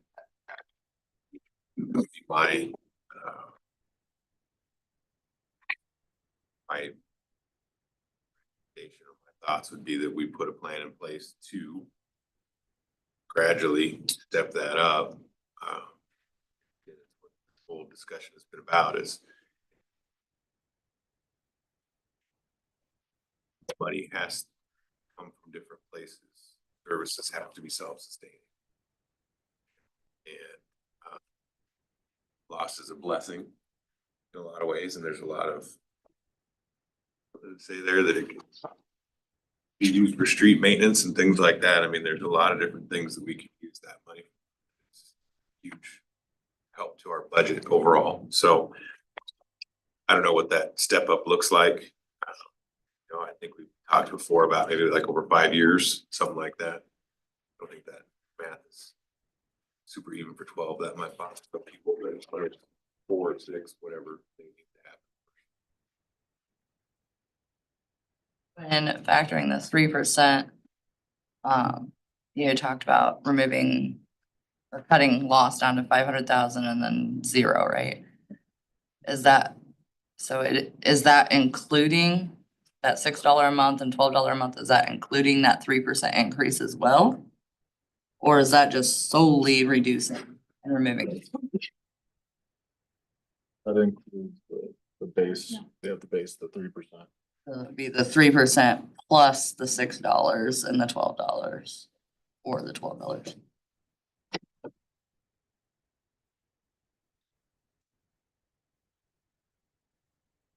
Yeah, I think I'm in favor of the step approach, like Josh was talking about, whether it's 4 or 5, 6 years, but gradually get us to where the ratepayer is paying the. I agree. I agree. Well, they are paying it with the inflationary. This is just removing the loss to pay for the debt to build. Loss is paying the debt to build the facility. So it's not being supplemented costs. It's how they funded the building. And Jared, correct me if I'm wrong, but the business of number 2, we're number 2 in the state in fees right now. We're pretty high up there. So do we want to be number 1 in the business of number 2? We are one of the very few that have built a brand new facility though. So, I mean, yeah, but we were very high in comparison to number 3 based off of the last AIM study that we were sent last year. I think you got to keep that in mind. People voted for loss to pay for the sewer debt. Do you really want to transfer it into their rates? I say no. I say do the 3% and keep it at 75 cents. I'm only one. I think that's what we're saying. You guys wanted to do a step to remove it though. No, we're talking a gradual percentage increase. Well, 3%, but you guys are talking about removing and doing that step so that you can free up lost to do other things, which I understand and I get and I respect. I just disagree. Well, 3% right now just covers our inflation. We were talking about It inflationary. covers our operational costs though, right? 3% covers our operational costs. Yes. Anything more is removing lost debt and you're taking then the rate cost to pay the debt. And I just disagree with that. Because that's what that's what lost was used for. I mean, it's what it is. So that's where I stand. The lost dollars, the people who come here from Des Moines and from Carlisle, they can help pay our sewer debt. And that's this year. Theoretically, hopefully it could go down next year or up the next year, depending on what inflationary costs do. I know that and materials and equipment and chemicals are not going to get any less expensive, so. It's not locked at 3% simply because that's what the inflationary costs are going to be. Those may go up and down. I understand that. The projection he put in though is 3% right. for the next years that he has on his plan. Yeah. I guess what I was saying is do the inflationary cost increase as recommended and continue on that path, not the lost, keep the lost as it is. I think that's what you were saying. Not what I was saying. Oh, and that's not what you were saying. Okay. I was saying the 3%, I understand that, and we need to look at gradually shifting lost funds from wholly subsidizing that debt to be able to be used for other things and make our facilities pay for themselves. My opinion, again. Change. Looking through that right now. Yeah, if you had asked me 3 years ago where I stood on it, it would have been a completely different place than where I stand today. And that's simply because I have seen the overall cost and deficit we are sitting with right now. I mean, we can barely. Well, loss doesn't help the general fund, so. I get that, but. I mean, we're not helping general fund by freeing up lost dollars. But we are helping by freeing up money to go towards other facilities that are drastically needed. Move it all away and you get 15. That's what Maloney said, 15.5, right? What do we get if we don't? You sit here and you get your budget right, and then you get a new city manager and you figure it out later when you have a balanced budget. 'Cause Well, you remember, you, say the we can balance, shift. but it has to be Let's balanced. not talk over each other. Let's finish thought. I was gonna say, cause remember, you can do a revenue bond, that can be petitioned by the people. You know, they can do a reverse referendum, put it on a ballot. If you don't have a balanced budget, you think they want us to spend $15.5 million and pay $12 increased sewer rates? I will say, I think from what I've talked with all of you, that a balanced budget is a must and will have to happen. And so that's just what I've talked with you folks. And hearing you in the past as well, and I don't think we will not go into, in some way, shape or form, will not go into 2026 without a balanced budget. I just don't think this council will do that. Maybe I'm wrong. But having said all of that, we still need some direction here, folks, so staff knows what we're doing. I kind of understand, if I hear all of you correctly, the 3% You gotta have 3%. is gonna have to happen. But we will put that at least on the next council meeting. What do you want to do with the rest of it? That's the question, and it's just consensus now. It's not a final vote or anything along that line.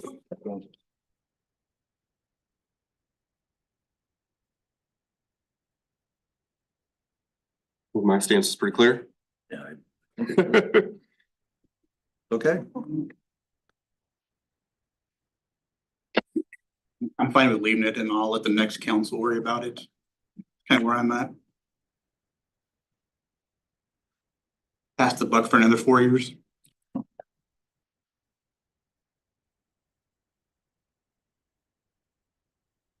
made my position on it. I think we should be looking at a access program that steps up to that $12 and lots fund the next 5 to 6 years. And that's pretty much where I stand too. I don't see going this drastic, like immediately, but doing a plan that moves it along and Did you have a slide that showed what lost could be used for? No. I understand that lost wasn't approved to go for this, but this is what lost can legally be used for. It can be used for the rehabilitation of public works facilities under the street department for street maintenance, or for the construction or rehabilitation of a public safety or public works facility. And this would only be after we've met our debt or the plant. No, you could, the debt for the plant is a GO bond. And so you could levy for it on property taxes, but instead the government has chosen to use lost funding instead to pay for that and not levy for it on property taxes. Or to raise sewer rates to pay it off. No matter what, the lost funding has to either go to public works, public safety facilities, or the streets department.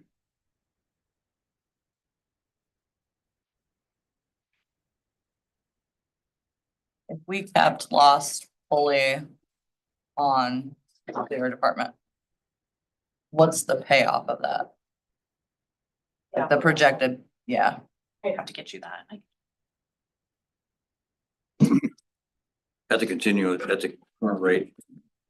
Well, with the 3% increase, but not taking away the lost. Taking any more away. Yeah.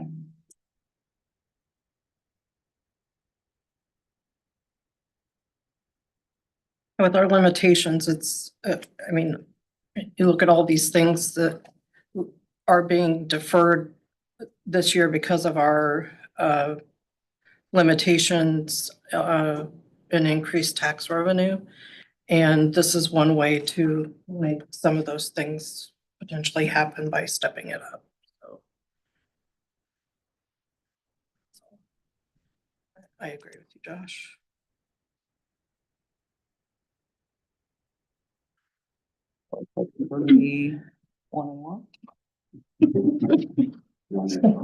Stepping out on us, sounds like. Let's go ahead and if I'm reading correctly here, let's go ahead and put the 3% on the next council agenda. With discussion, another line item then that will be discussion on future lost revenue on that. That'll be another line item, that'll be a separate item. Is that where I'm hearing we just want to go?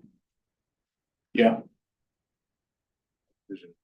On that sewer geo debt, it's 1.75% interest. Last maturity is in 2041. Payments are 16.5 million roughly. Like I said, 24. 41. Didn't see anything in there about being able to pay it off early unless the plant was damaged or destroyed.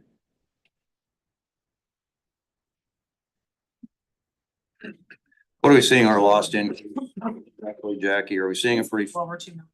I know, but are we seeing a kind of flat number on the lost, or are we seeing kind of flat?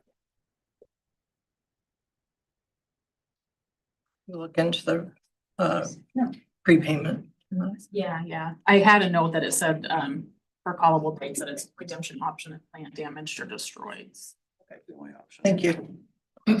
Economic growth happening soon, so. Yeah, right. All right, so Jackie, you got some direction there where we need to go? Okay. All right. Any other discussion? Anybody else in here want to talk about that? Hotel motel tax distribution. I Oh, do, go ahead, Mayor. Brad. Think in adding to that, Jackie, you want to understand the maturity of lost. When it expires and whether or not you elect to revote it in. There's no sunset on it. Okay. The thing that I would say just in a comment. If this discussion was about your personal social security and somebody dipping in it to pay for other funds, I think you would be very disappointed. And lost was inducted for a purpose. And please don't be trying to steal from it for other causes. Get your sewer plant paid off and then attack things from there.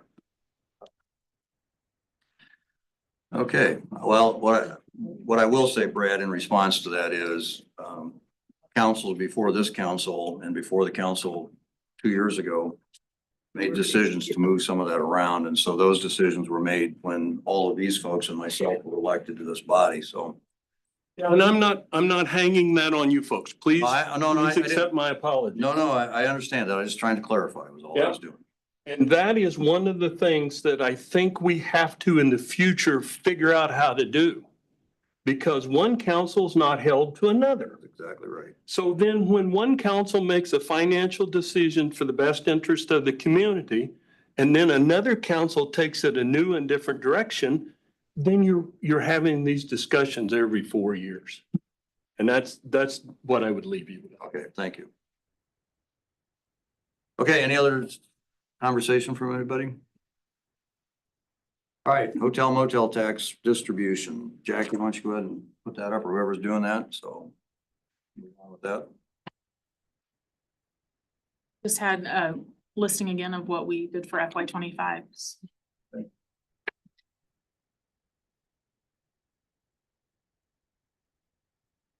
ITAC is what? A Public Art Commission.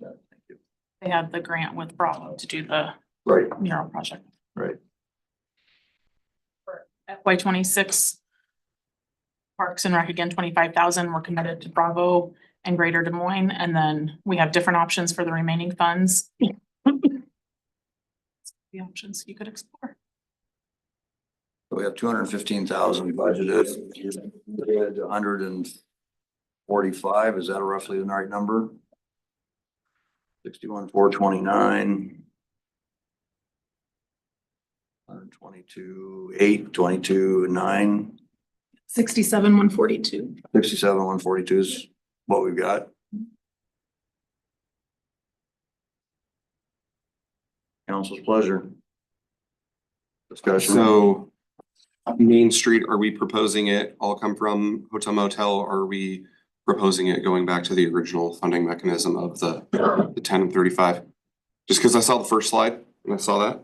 And so I want to make sure that, So the $35,000 in FY 25 came out of the community development budget.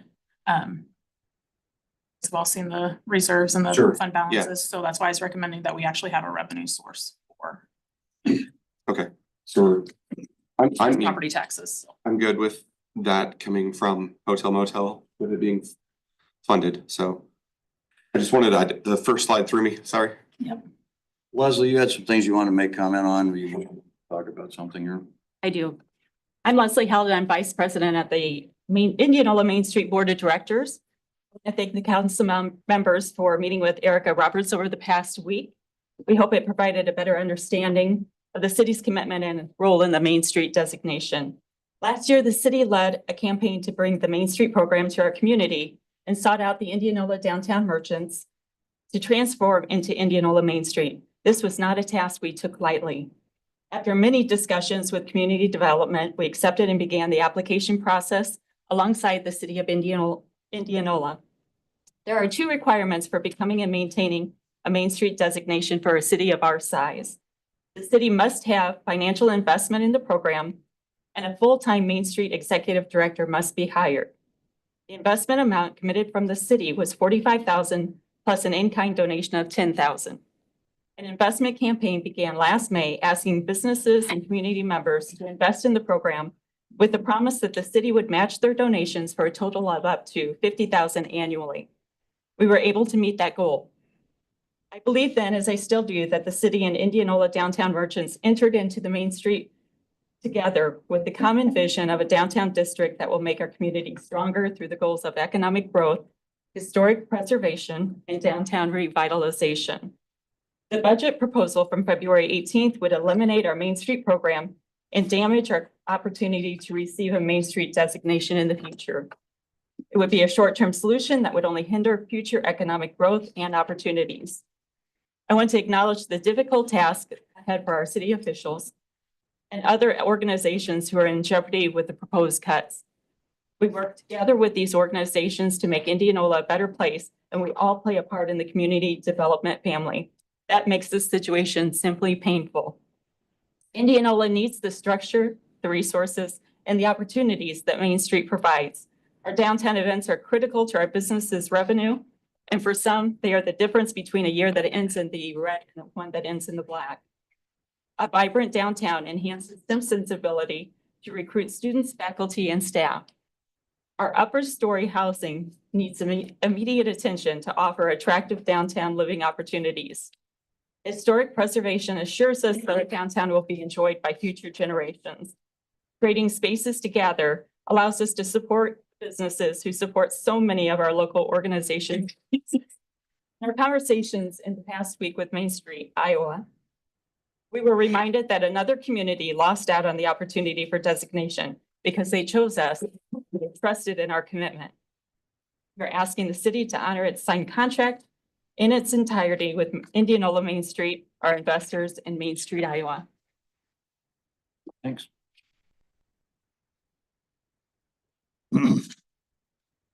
We gave 50,000 to the chamber last year. I think a lot of that was driven for the website. Can speak to it. Good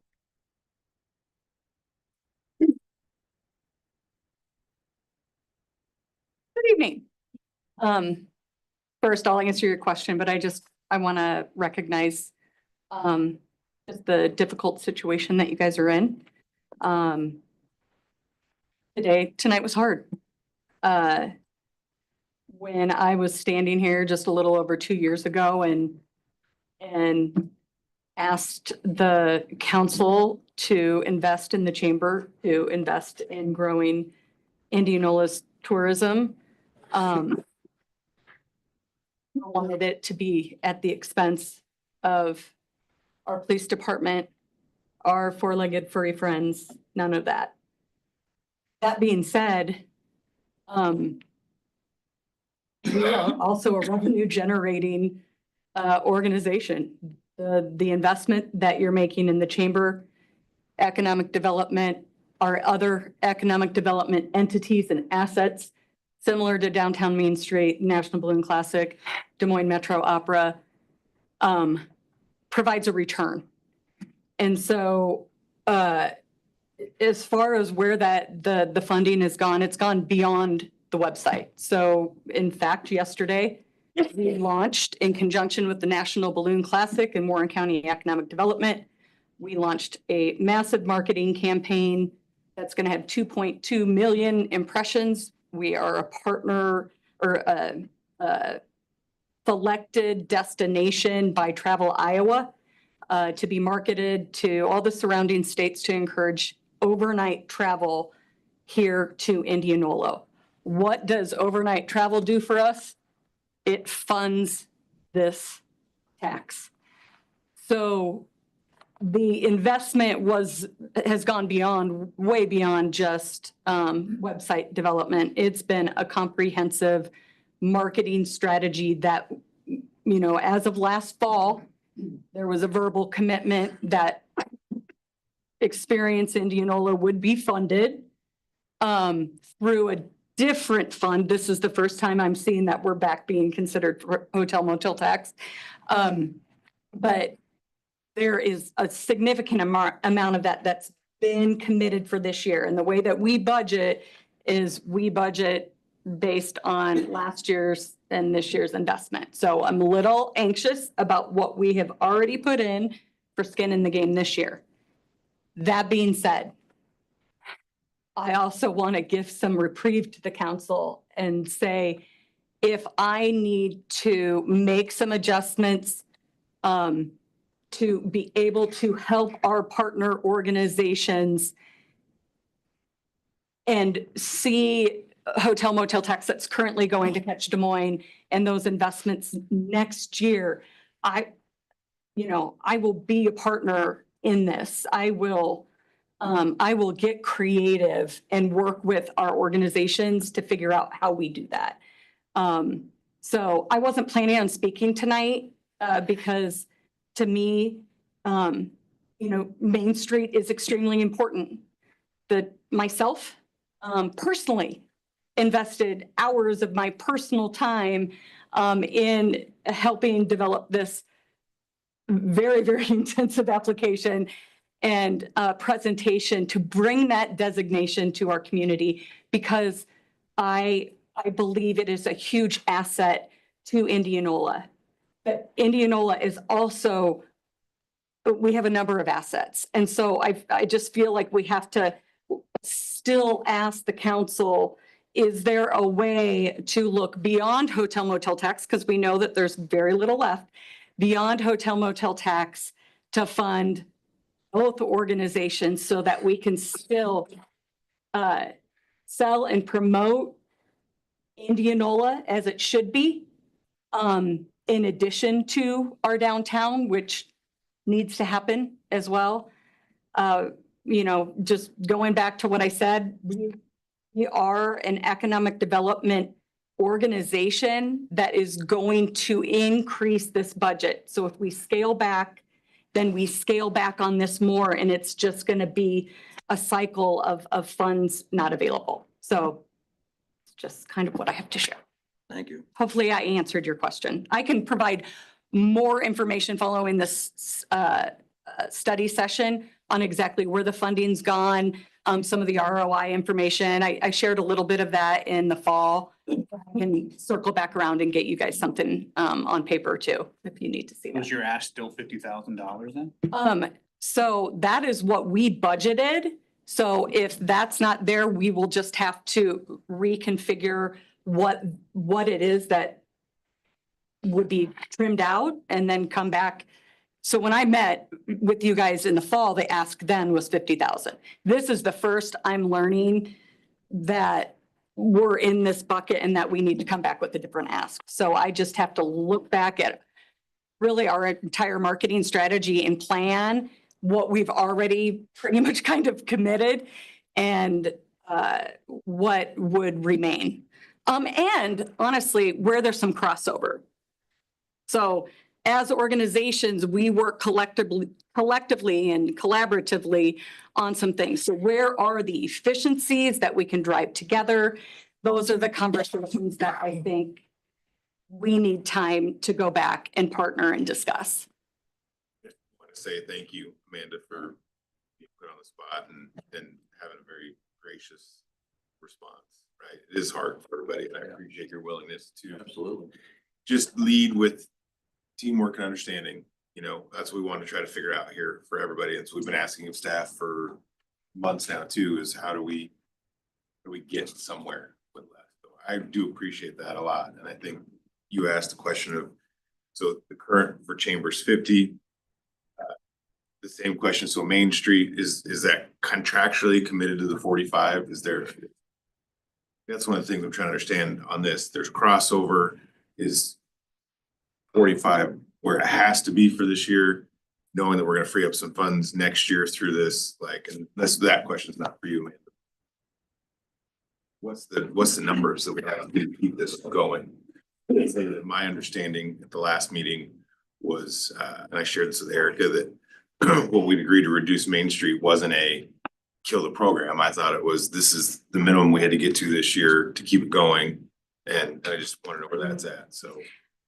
Might I just add that, so your fiscal year crosses ours, so we're a January, and I share that with you in that if you were to look ahead at when Catch Des Moines' contribution is freed up, that's in the middle of our year. But if there was an ability for you guys to make commitments for next year's budget, then we can look at next year holistically and basically front that with a commitment. So if we had to look at the first 6 months, because it's coming out of a different bucket than what we thought it was, the first 6 months of next year, there's some flexibility potentially in that. I mean, I'd have to look at the cash flow of all of that, but with a commitment, we could get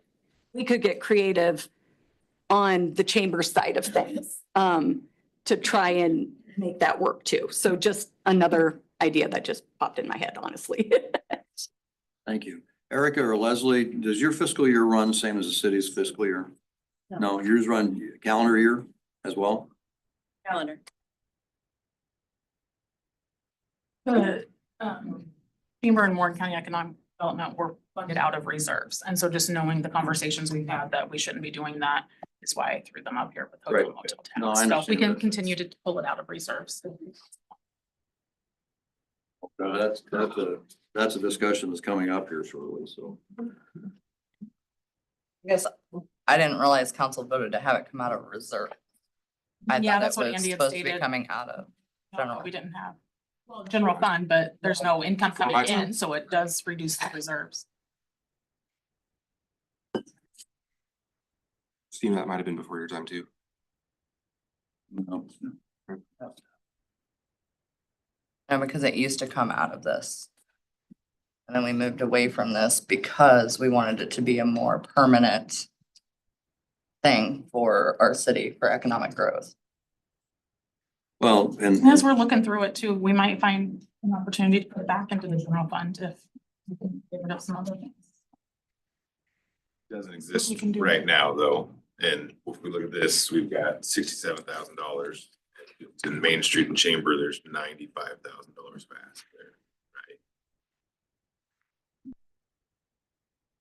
right? Touch Warren County. well, if I understand Amanda right, and Amanda, you can correct me if I'm wrong here, but if we know that as of July 1 of 26,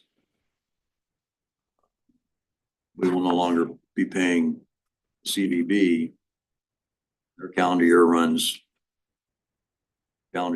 all of 26, that maybe that could be something that if we, of course, then we'd have to make that commitment for the fiscal year 26 as well. It'd be fiscal year 27. Mhm. We'd have to say that we're gonna go ahead and front that other 25 or whatever it is we're gonna be looking at out of that fiscal year from the CVB money. It'd kind of be, I mean, you'd almost just similar to Catch Des Moines' commitment. So Catch Des Moines, you had to make a commitment 18 months in advance. Right. So it basically, we would just almost take that over. Not just, me, because Catch Des Moines is a bigger bucket, so. Right. But so if I'm hearing you correctly, though, there could be lesser amount of money, whatever that number is, and I think that's something we've got to give you the opportunity to kind of look at. That we could free up some of that money and give you a portion of what you need, and then the remainder would come, like you said, 18 months or down the road here a little bit further out of the CVB money that we get into. Does that make any sense? Am I making any sense? You kind of lost me. Float, or Amanda's gonna float those funds. Well, Not us. not us. From a different bucket, right? So, yeah, basically, we would just, because with the chamber, we do everything, we collect dues all at the beginning of the year. And then it just dwindles throughout the year. So it would just be a matter of cash management with a commitment that a check would eventually be coming. And then we could still continue to provide the services in the first 6 months of technically not having the funding. And then it would, All over. yeah, basically, yeah. Des Moines. Yeah, we're not paying Catch Des Moines then. some of That that we money. would roll. Now, this is all Well, not necessarily. contingent on my board's approval, of course, but Be the 50,000. Well, Unless they're able to figure out a joint thing where they can lower the expenses, but. well, I guess my thought is that you're funding you're gonna continue to fund a portion. If the council decides to fund a portion of chamber, whatever that number is, 25,000, 30, whatever, for that first 6 months of that fiscal year, then when that money comes free for CVB, then you would then fund the remainder portion of however 50,000 or up to $50,000. Does that make any sense? Well, it makes sense, but that's not what she's saying. Is that not what you're saying? well, I feel like I want to make sure.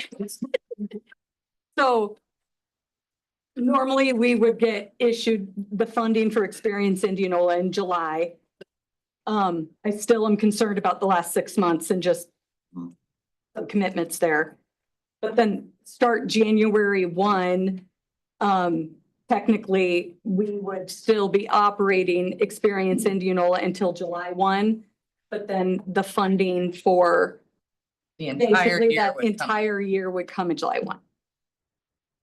And then, but then it becomes essentially 2026 funding in our budget, if that makes sense.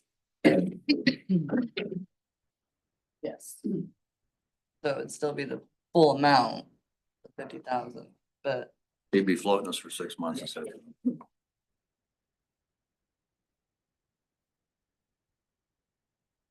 Thank you. Yes.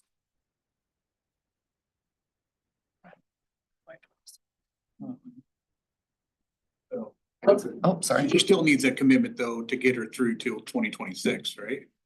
A portion, I'm not saying all of it. I think what she was. Yes, I still I'm not taking all requests off the Yeah, plate. yeah, she still needs some to get her through until. So. Is the bare minimum we can do for Main Street 45,000? Anybody know? Half of that is salaries. Our budget is 110. Much wiggle room there.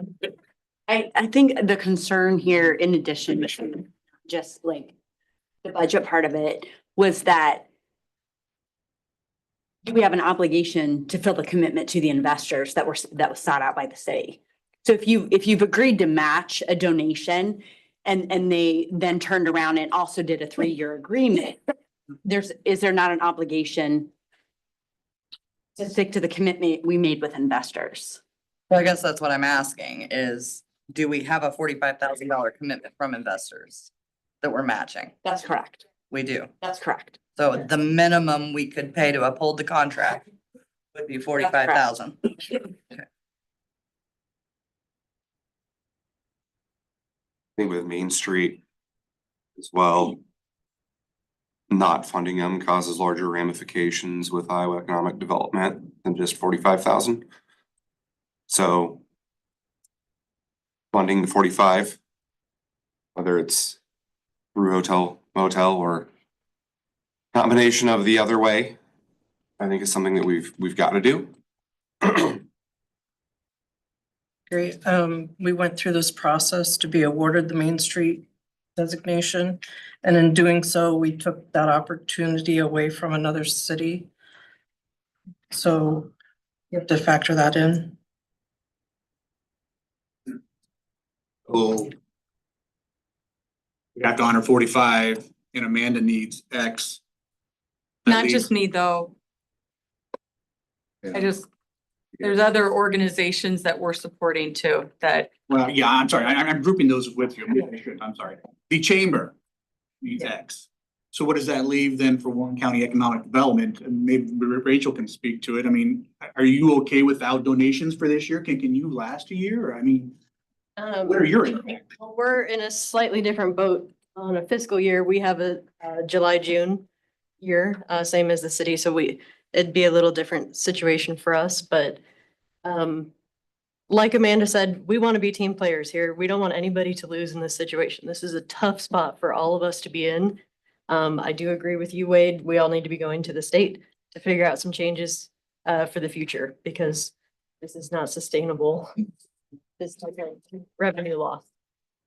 But yeah, I mean, we can be flexible for a year, especially if we feel like things are going to change for the better in the future where we maybe can make up for it. We can float. Doug's my board president. We'll see if he's gonna say, what are you saying, Rachel? But yeah, I would say much like Amanda, I think we can be flexible for the sake of making sure that we have our other organizations, that everybody gets something to continue their operation. Any other questions? Appreciate it. Thank you. Yeah, appreciate that. Team approach, absolutely. and after you take out, 18,001. So if you do, yeah, Park and Rec, Bravo, Greater Des Moines, 45,000 to Main Street, you've got 22,000 left. $22,142 split between the chamber, Warren County Economic, and anybody else. Numbers 45. Mentioning all this as well, talking about future years. And actually have new council members. By the time this discussion comes up again, we have to be very careful about. Yeah, making promises. Right. We literally just had this discussion and that's my opinion, which is convenient, I guess, for me, but like times change, things change. And so I would hate to put Amanda or whoever in a spot that might not be there. Sitting chairs that view the world differently. It's their right to do. So $2,142 can't come out of, well, unless there's more to learn about our budget that I haven't learned yet. It can't come out of the reserves again. And, you know, you're staring still. That's not to say you can't move some of that money back in there, but we have some really hard cuts to still make, even get there. Yeah. You know, that's the hard part. We're chasing our tails with all these discussions. That's why I just tell everybody, appreciate any grace that anybody finds. Things keep getting reported like they're final. They're not final. Figuring it out as we go. And keep getting more information. Staff keeps digging and we're on a journey together. So I don't even think we're gonna leave here with answers fully tonight. No, we're not. So no matter what gets said on Facebook or wherever, like nothing is final. We're working on figuring it out. Doing our best to hear everybody. Here, every time we find some out, we figure out more things that we need to get answers to. So right now, in a vacuum, we got $22,000 for a $75,000 request. Earmark that, and then maybe as we go forward and we dig into the budget more, we can backfill some of that money through other funding. My opinion. Does it have to be allocated tonight or can we we don't have, we're not in any decision making here Kind of because this is a study session. It's direction of where we go. I It's think, built into the budget as coming in and going out. We just don't know who it's going to go out to. For me, the direction I would say to go is uphold our Main Street agreement. And then take the remaining 22 and split it between the chamber and county. Unless we can find the funds somewhere else, but we have a lot of other things that we're trying to find at the same time, so. Well, and I am just gonna mention that we do have some issues with some capital improvements at the wellness center that need to be done too. So I'm not saying it out of this hotel motel tax, but I just want to remind everybody that there are some things coming along that, and this is back to your point that there's a lot of things on the plate and I'm trying to figure that out. I want to make one comment for everybody in here. We made a conscious decision. I think it's about 18 months ago now. We had almost a full year's budget in reserves about 18 months ago, if I'm not mistaken. The council made a conscious decision to spend that down to about a 30% budget because we felt that with all of the things that you heard politically and everything, that a full year's tax revenue collected from taxpayers sitting in a bank account wasn't necessarily where we wanted to be. And so what's happened, frankly, out of some of this is that a lot of these things got funded because we were spending down some of that budget reserve. We are now to a point where we can't do that anymore. And so we have to be very careful. And again, with some of the things that have been coming out of the State House about Doge and everything else that, you know, you've got to be a little bit concerned as a council and staff here that come in and see that. In fact, I was at a legislative hearing, not a legislative hearing, a roundtable put on by the Greater Des Moines Partnership in January, just prior to the legislative session.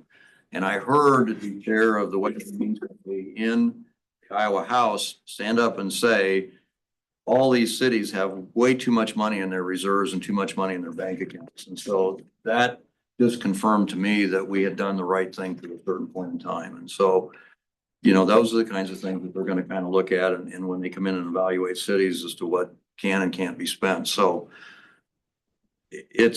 we've gotten to this point because we did certain things and it's not a bad thing that we did because I think to collect more than almost a full year's, we had, what was it, 351 days of tax revenue in a bank account. And so that was what we had done, rightfully or wrongfully. We, at least three of us on this council made that decision. So 4 of us actually. So, and I was still on the council at that point in time. But now we are to a point where we've got to live within the revenues we have. And unfortunately, House File 718 came along after we made some of those decisions that essentially has put even more of a brake on what we can do and can't do. So that's really where we are. And so we're trying to make sure that we don't spend things out of reserves because we're trying to maintain our council policy of at least 25% in reserves in case of natural disasters or whatever the case would be. And that makes fundamental fiduciary experience to do that, to keep that kind of in place. So with that said, where are we going here, folks? Let's kind of wrap this one up and put a bow tie on it. Yep. I mean, what else can we do at this point? And we'll keep digging to try to find more as we get into this. Yeah. Okay with that, everybody? Okay. You have direction so far? Okay. Reserves are what we get to talk about. I just kind of started that conversation. So here we are. So Mayor, I know you'd sent an email. I'd actually brought it up in my meeting with Doug Scholl and Jackie. I do think it's time that we have a real discussion about ending property tax abatement. Given what we're facing,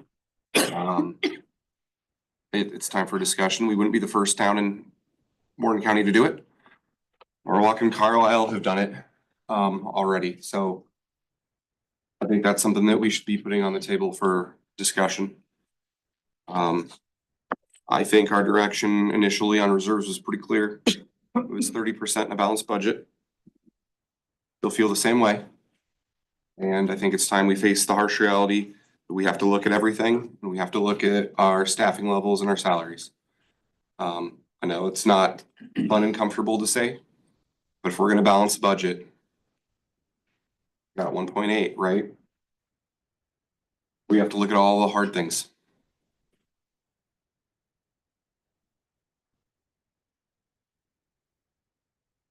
Brought up the allocations. I think that's one of the things we look at too. When we're making these tough, very tough decisions, do we want those allocations to change? That's for council to decide. But it's the reality we're facing.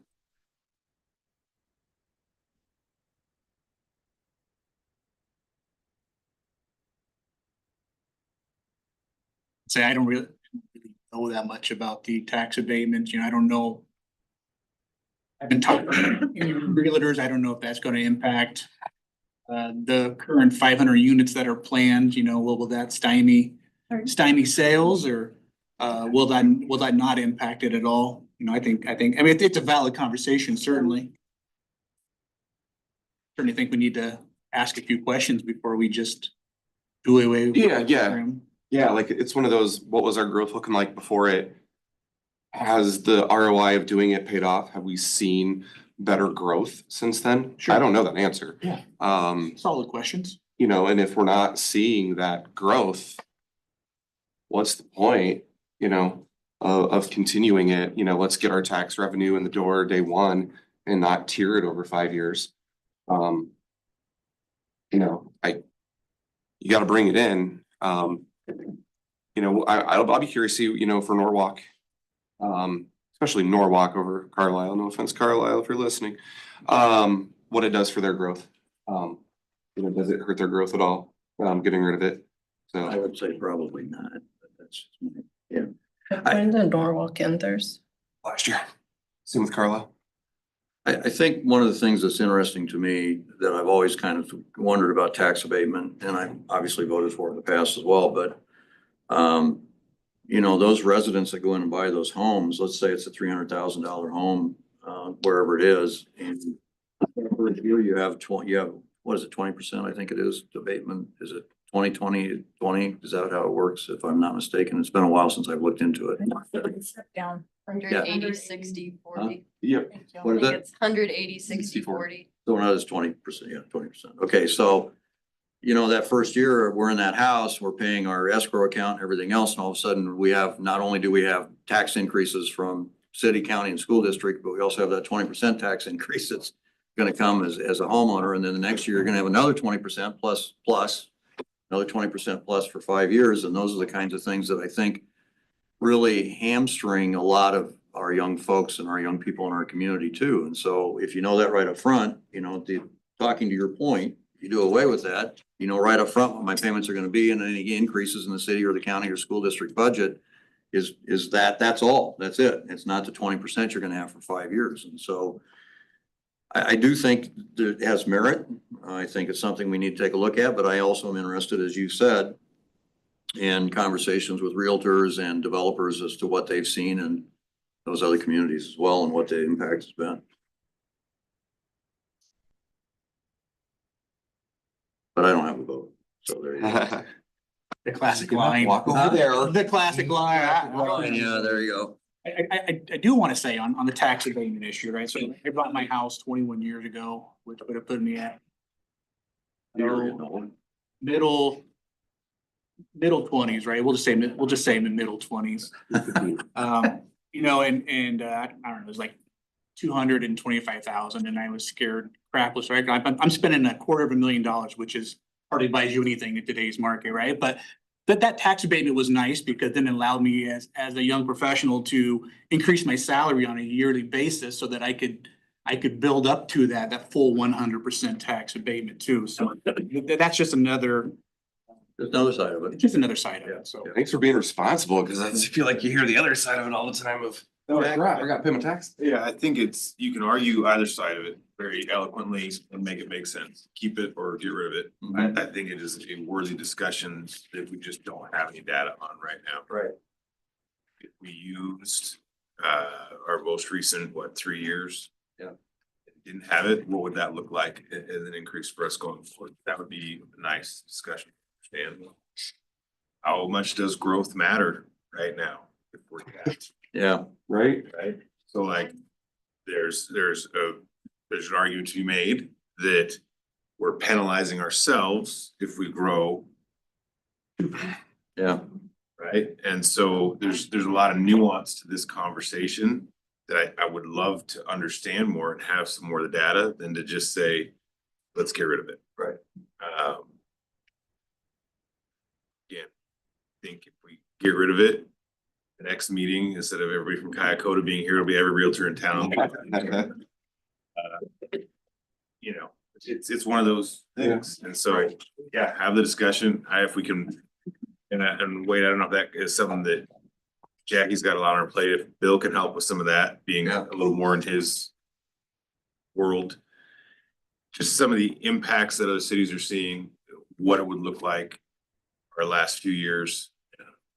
You know, and then also, again, really make sure I understand what our growth rate has been and at what point, because of 718 starts to hinder us. You know what I mean? There's two things to that too. Yeah. There's two things to it. Number one is there's a bill in front of the legislature right now that will cap all of our asset values at 2% going forward. That's the Highlands for Tax Relief bill that I would encourage all of you, because that it will just further decrease the amount of money we have for organizations like Kayakota and Main Street and everybody else. And so you really, and if you've got our legislators' cell phone numbers, that's the best way to get a hold of them. But do that. The other thing is House File 718, and it was discussed a little bit here, but I want to kind of clarify a little bit more. If you have 0 to 3% growth, actually 0 to 2.99% growth in your community, you don't have any penalty whatsoever. If, wait a minute, I'll take that back, it's 1%. If you have 3% to 5.99% growth, you're penalized 2% on that growth. So you only, it's instead of, so say you just barely have, 3.12%, and you're gonna lose 2% of that.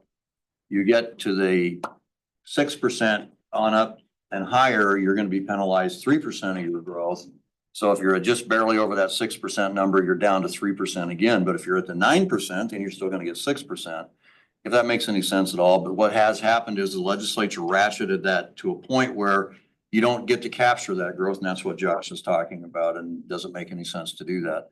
And that's also part of this whole process that has gone through with House File 718, in addition to lowering, which went from 54% to roughly 47%, which is a 7% decrease also in the ability of us to collect revenue. Jackie, the new evaluations went out. Do we know those be on the tax rolls for this next year, or are they going to be 18 months in the future? Yeah, that's what I thought. So what you see today isn't actually going to be on the tax rolls this next fall. It will be in the future. I will say this about like tax abatement.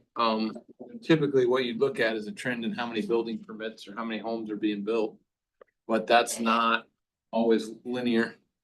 There's a lot of other things that can affect home sales besides whether or not you're offering tax abatement. But I will look to see if there's any formulas out there that attempt to analyze the effectiveness.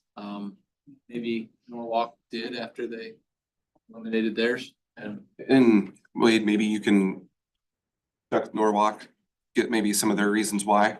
Sure. You know some folks there. Cause that might help too. Like maybe they did it on purpose to slow growth. Because of the caps and the penalties that are going with it. We need to get back on the topic here for a little bit too on reserves. We've got that $1.8 million hole. Any more thoughts on where we go? I know the numbers are gonna change as we get some other things in here, and there's no decisions made tonight other than just giving some direction on certain things. And that's what I want people to understand too, that these decisions still are coming. You're more than welcome to attend our council meetings, our study sessions, and make sure you keep track of what's going on. Some decisions will have to be made finalized down the road here. But it's gonna be a process that we go through for the next couple of months, to be honest with you. So. I know this is a very, very small part of the budget, but I would like to bring the council COLA back to the table. Well, I actually answered one of our folks that emailed us today, on that particular topic. And I understand the look of that. Jackie gave me a number, in the mayor's budget that I still have available for this fiscal year. And it would more than, and I'm not gonna spend that money down. It's gonna be rolled over into next year. And I don't think that was out of our reserves, was it? That was just general fund dollars, or was it? But all of the general fund had more expenses than revenues. Yeah. So maybe that's, you're talking, what was it, $1,200? And I don't have a problem if through the discussion, I'm not here to dictate one way or the other where you go with that, but I just want to let you know that I think there was 5,000 roughly left in that budget. I don't anticipate spending hardly anything out of that, so that will be rolled into the next year. If it is reserved, then hopefully that helps lower that number, so. I think we made that decision before we knew the critical need of the budget. Honestly, I'd be in favor of rolling that one back. It's a bad optic. I mean, we're asking, I mean, Doug cut 44% out of his budget, right? So, I'd be all in favor of rolling that COLA increase back. Bad optic, and like I said, it's a small amount, but. I think we know I'm on board too. Well, Jackie, that looks like it'll be on the next agenda.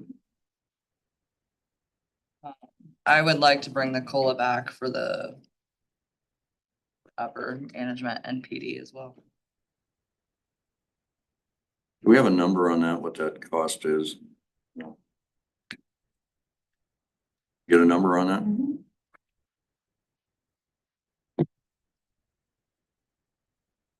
I think we know what it is for the PD. Hmm? And I think we know what it is for the police department, and there was that spreadsheet that was sent out that listed, Roxanne had sent it out on December 20th. I think PD at 3% is 37,000 increase, and then double it if it's at 6%. 37,409. Yeah, What was it, 37, what? 37,409. At 3%, 3%, so you double that, double it. 74. And that means you gotta fill a hole somewhere else. Thanks. Yep. I don't know what I forgot you had it. There we go. I mean, I think COLA in general has got to be reevaluated. I mean, I also said that, we need to be looking at salaries and staffing levels too. You're gonna get at $1.8 million, you're gonna have to do it in ways that are going to suck. Just, we're being honest here. So I don't see how you can even throw 3% at people, because you gotta bring that 1.8 down. It's gonna come in ugly ways. Well, it is not an easy decision. You either cut people or and then provide opportunities for those to stay on, or you cut everybody and try to keep everybody on. It's one way to look at it. Yeah, we can only cut so many projects and paper clips. Then you run out of projects and paper clips to cut. And the reality is we're capped on growth at what, 2.5, right, Jackie? Capped at 2.5, we're gonna be capped at 2, probably, maybe after this session or next. So when you're looking at departmental budgets, if it grows by more than 2, Doug, I don't want to use you an example, but if somebody grows by more than 2, Doug, you don't even get to grow by 2, right? That's what we're staring at. $135,000 in increased revenue. Iacota wants more than that in an increase. Where's the money coming from, folks? Well, if I have to Come choose from. between Kyakota and our police department, I'm sorry, our police department is coming first, Yeah, it's, so. it's, where's the money coming from? That's the question. Everybody wants more. They want more services, they want more funding. But everybody also told the state legislature you wanted less property taxes. Well, what is it? Do you want less property taxes, or do you want more services and more funding? Because you can't do both. But Kyakota would be willing to So- negotiate. Well, that's new news. I'm That's good to hearing. hear. That's good to hear. So there's that. Is Kyakota willing to look at their fees? Should taxpayers subsidize the current owners who do claim their animals? Like, what's the act cost? 316 total animals in Indianola, $210,000 as $664. Charging people $664 when they pick up their animal? Probably not. We'll have a whole lot of animals if we try to do that. I know, but that's what I'm saying is, should the taxpayers of Indianola subsidize the cost of their animals when they do claim them? Should the taxpayers of Indianola subsidize people in Hartford and Martinsdale who don't pay with their Warren County taxes? The people in Indianola and the county subsidize people who surrender their animals. I mean, these are all things, you know. Less revenue, less services. Right. You know, and I read through the letter that you guys submitted and I saw all the things that were posted on Facebook. But when you take it down to brass tacks, your overall expense, 338,000 of your expenses is your salaries. And only 155,000 is going towards care of the animals, vet expenses, those type of things. You have 27,000 that you paid for tax preparation fees. That right there covers the $22,000 deficit, not $168,000 deficit like was in the letter. Your total, let's see. Your total operational income was $470,000 for last year. Your total operational expenses was $492.5 thousand. So that only left a deficit of 22,000. You're a 501c3. You're supposed to operate on donations. So how can we sit up here and say, well, we're gonna make every single taxpayer pay for these animals to be in your care? I am an advocate for animals all day long. But there's something not right when I'm looking at this picture. When you're telling us that, but you know, you requested that 200 some thousand from the county as well. So, and then the same ask came from us. We average it out. So how much did the county agree to pay extra? We haven't talked to them yet. So I guess for me, I mean, I'd like to know, you know, when I was looking at your expenses and I'm looking at the number of employees you have and what your average rate of pay is for your employees, which is $12 an hour, even at, as you said, 7 full-time, 4 part-time, and 1 operation manager. And if you do the math at $12 to $14 an hour for those other employees outside of your operational manager, the math doesn't math.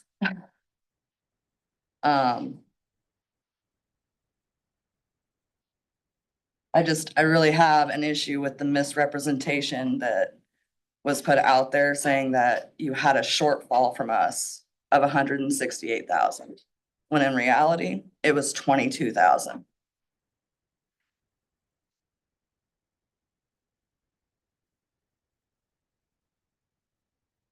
I think there's another option too, not only with what the council decides to do with funding Kayakota. But I don't know, and you're still here, chief. I don't know what we'd have to do. I know that we've written some citations in the recent past here on animal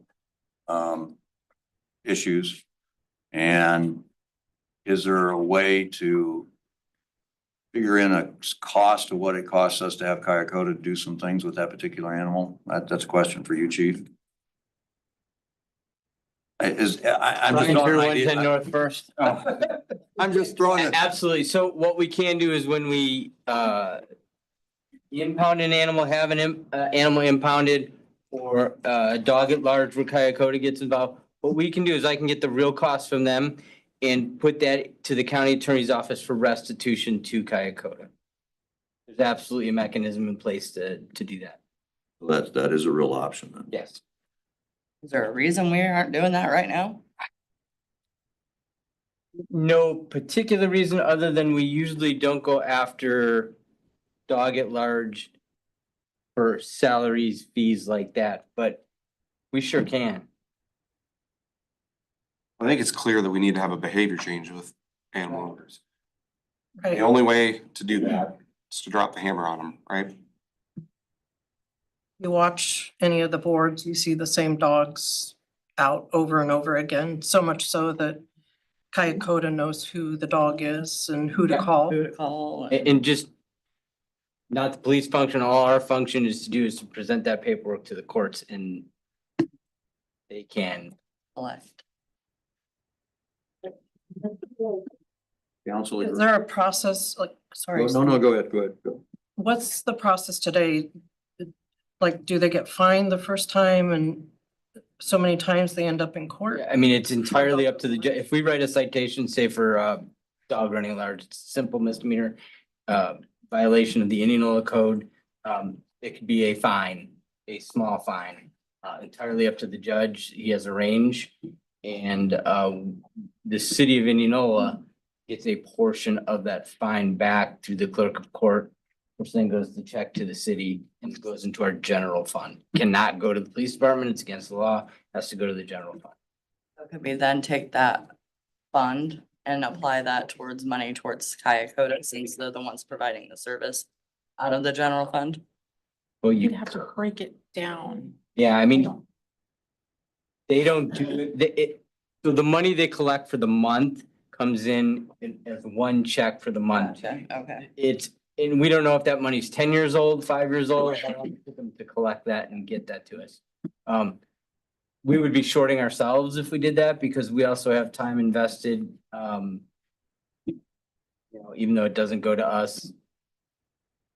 So Chief, what do we need to have from you that would put in place the fees necessary for Kyakota to cover those services? So I'm gonna need a list from Kyakota, approximately an hourly wage, what it costs to water the dog, feed the dog, an all-in list, just say for one day, and then I can extrapolate if they're there for 2 days, 3 days, 4 days. That's it. Turn it in, you know, turn it into me per dog. Do we have to have any change in our code or policy to do that? No, this is all has to do with restitution, the courts. Okay. I just need a document showing the actual costs. Council, what's your thoughts on that? I think until we change the behaviors of some of these irresponsible pet owners, we're gonna continue to see the same dogs out and that's where, you know, it's kind of like telling your kid to stop doing things and not following through with it. So I'd say that's your hammer then, right? Yeah, making them pay the. I have the hammer. And you're I agreeing mean, with that then too? Yeah, you make them pay at cost. What if they? I think Kyakota could also What be if they don't have an increasing owner? the fee for. That we can't do anything about. If they don't pay, there's other mechanisms in place. Sometimes there's warrants for arrest for non-payment. Talking about the ones who do have an owner. Correct. And Got you, yeah. Following along. Which is less than 50%. About 48, 47%. But that's still. There's not money at the end of There's it. still. If you still don't get money, there's still no money. But, right, I mean, but there's other things, like a judge can definitely bring a person in that doesn't pay for what's called a show cause hearing to see why they haven't paid and set up a new payment plan. There's all sorts of breaks and mechanisms that some money should be coming in. The problem we face though is that most of these dogs that come in, people don't claim. So then we're stuck with taking care of them, which we do because we want to, but then we have to have them vaccinated, we have to have them spayed and neutered by law before they can be adopted. So just getting them ready to be adopted is a big expense. That's where our expenses come in. Most people don't claim them. They're dumping them left and right, and it's just gotten worse through past years. It has Out of- changed, there's no doubt. So out of the animals that you said were not claimed last year, how many of those were surrenders? At 48%. Well, it was out of generally the numbers of city dogs or cats that were collected from Kyakota. It came out to be about 48% were picked up by their owners. About then 52% were not, and those were not owners. Those were all out strays. You're the animal that has no I one. understand too, people have caught on to that. They caught on to, I want to surrender my animal because we say no, I can't take that animal. People have caught on to that and they walk into our shelter and say, I found this dog. We can't prove that that dog's theirs, but we have to take it, or the cat. I mean. Meanwhile, the animals are claiming to their, to their owners saying, tell that that's their. our dogs, But there's nothing we can do. So I did very, very rarely take a surrender. Because we are. Because we are so full and because the expense of it. And if I do take a surrender, I ask, is it spayed? Is it neutered? Is it up to date on vaccines? Because I don't want to put those costs into it. There, okay. So what That's our would, biggest expense. yeah, so what would happen when you start trying to charge people to surrender their dog? Obviously, they just turn it loose and let it go. I do charge a surrendering fee too. Right. I mean, and that's based on whether or not, is your animal got vaccines? Is your animal spayed or neutered? Chief, I Yes. think I would move forward with that proposal. Sorry, but we were trying to figure this all I do out. have a question. Let's talk this week. Yes. A question for you. Like, we had a dog and we euthanized him and because he bit in the community, or in the city. When I asked about that the person could not pay the bill because we quarantined that dog for 10 days. This is the last. This is the last one. I got told, take it to small claims. I asked, because we did not get paid for the quarantine. We did not get paid for the euthanasia. We did not get paid for the pickup of that dog. And when I said, Yeah, what, there was a citation issued to the owner. I don't know. I mean, I need to find that out first. Otherwise, it is a small claims issue. If it's attached to a criminal charge, there can always be restitution. But then that's on us to now be in court. City. Yeah, I mean, you may have to show up to explain Charges. And to get. fees. And to get monies then, now we're going to court. It's not necessarily, Okay. I would say it's very rare that you would have to show up. But if someone challenges the restitution, you'd have to show up and say, yes, it cost us, this much for food, this much for water, I mean, it would be rare. I think if you folks can work with your chief a little bit too and have a smart conversation about this, but I think the council would like him to move forward with some of this if we can. And so take a look and see what we can do. Back on our issue here too, I know we were talking about options, but this discussion is not a final discussion. It's just suggestions and things that we've kind of suggested already. We've got to fill that 1.8 million hole. Is there anything else that we want to talk about? I want to wrap this up tonight. We can go back and talk about this again if we need to another time. What's the direction for staff on the? We know how much so I emailed you yesterday, Jack. I don't know if you had time to look at it. Yeah, I did. I responded. What's the I'm dollar emailing- amount of the first round of cuts? We have I emailed you a whole list of, Thank you, folks, for coming. Appreciate your attendance. my computer died. A whole list of what each department, other changes were and revenues and expenses.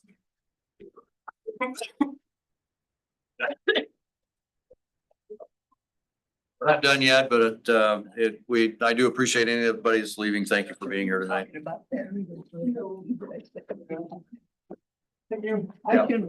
Is there anything else we need to? So, I don't want to share.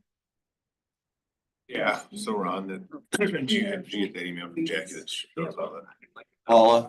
Paula, can you and Doug take your conversation outside, Yeah, we can. please? Thank you. Thank Sorry. you. No, thank you. I just want to make sure we can hear each other. No, I'm not leaving. Oh.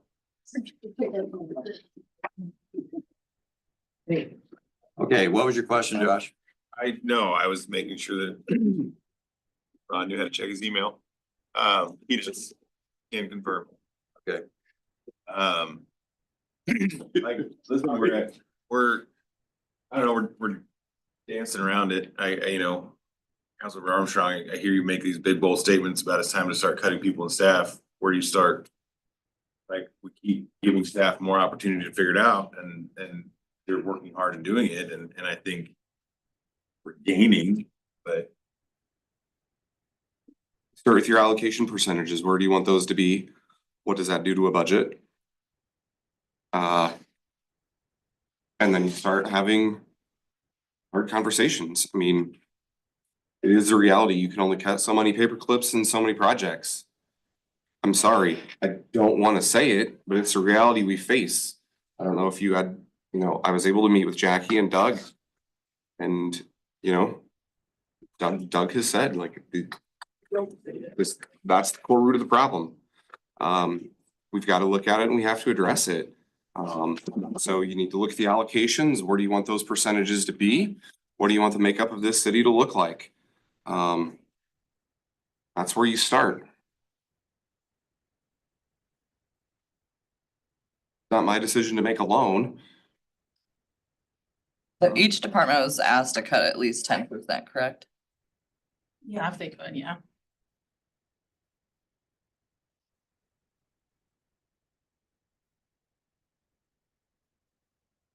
Well, obviously, police and fire are gonna be your two largest ones. That becomes a question, and that's something council wants to do. Did you ever hear back from Mickey at League of Cities on what comparable cities' public safety percentage was? Yes, and I don't know their allocations, but he shared, we've done the dollar bill graph before, and I include that in the email I sent you. Of course you did, Jim. For that, like, we spend 47 cents on every dollar in public safety, 22 cents on general government, 17 cents on culture and rec, 8 cents on community and economic development, 5 cents on transfers, and 1 cent on capital. And then I just pulled all of our comparable cities and compared to them as well. There's some that, only have volunteer fire departments or they contract out for police services. So theirs might look a little lower, but we were pretty close to several like cities.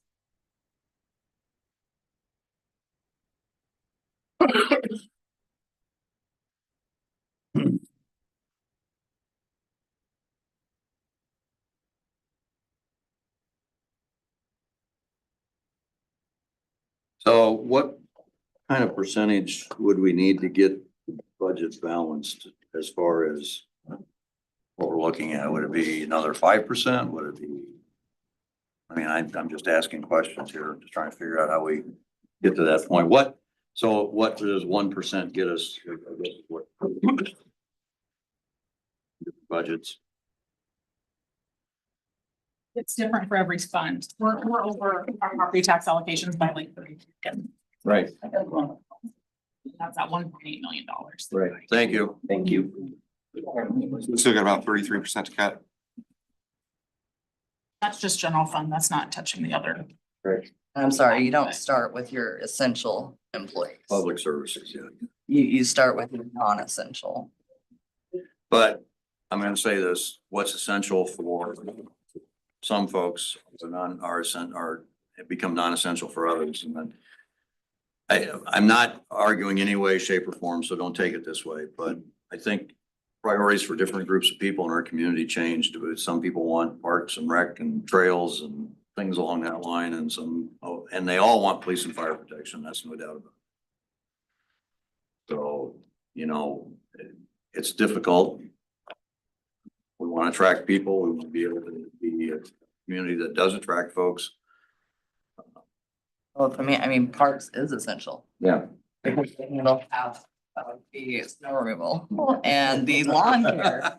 And like, that is essential. Right. So anything that's parks, streets, sewer, public safety. Those are common sense, essential items. Sure. And I've asked, I've threw out some ideas for folks as well the last week or so, there's services we can share. And again, some of the best things that we've done in this community long-term have come out of the times when we've had severe shortages in our budgets in the early 90s and the mid 2000s. And now there might be some good opportunities out there for some services to share with somebody, whether it's another government entity or another city or whatever the case is, whether it's staff, whether it's equipment, whatever the case may be. I think we should try to explore all of that. I was invited to attend Metro Iowa Regional Mayor's Group But I also have talked with, Luke Nelson over at Norwalk. I haven't talked to Devin yet, but I want to meet with those two mayors and talk with them. I'm willing to meet with anybody else if we can find ways to share services that help cut and reduce costs. That's fine too. But I haven't started that process yet. I need to do that. But if there's anything you can think of that we can share other than our joint fuel facility, I'm all ears. I'm willing to pursue it at my level anyway. So if we don't do a magazine, I mean, just scrap it all together, that's Right. $145,000 savings. Right. Zero COLA, that's a $400,000 savings. There's a portion of it right there, How much was Colin? 400? 400,000. So you're 570. That is the step rate. Yeah, no, that is not. It was approximately 900,000 for everybody all across the board. That's not just the general fund. So that would be affecting the sewer department, the road use tax. So you wouldn't see that 400 in the general fund. I was asking if been some discussion about 6% for the police leadership. Is that part of number? Before giving that back? They're still getting zero. That would be at them getting zero. That should be slightly less than that. Yeah. Okay. Now I'm following. Thanks, Ron. Welcome.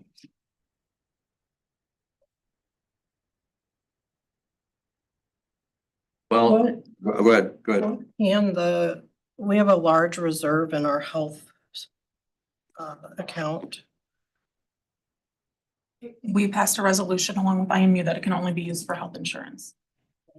Can we use that for health benefits? Like, I know we've given a couple of health premium holidays. If we are affecting employees' pay, can we offset that through this account? I'm just looking at options. Pay some health benefits, you mean? Yeah.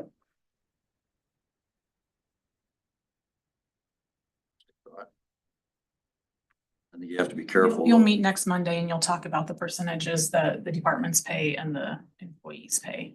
So you'll go through that. If I remember right, it had somewhere around 3 million in it last year.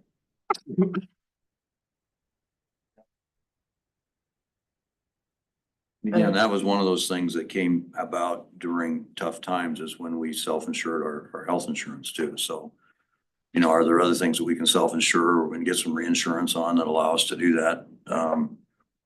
You know, these are all things that I think are on the table and conversations that make sense, you know, that help us reduce our insurance costs or whatever the situation is. But that's just my personal opinion. And are there things that we're paying for that we can bring back in-house to save money? We have a number, and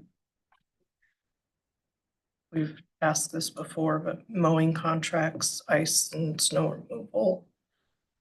I do know that it would require an adjustment in hours, but some of those fees are quite large. We don't have the staff or the equipment to do all of it. We ask people. And the other side though is to make sure that all of our fees cover our expenses, which includes salary, benefits, travel time, those kinds of things. And maybe they have been. I know. They are. We'll bring the final fee schedule to council in March 24th. Okay. Depending on if staff has time to look at it. Okay. There's something I was gonna say about.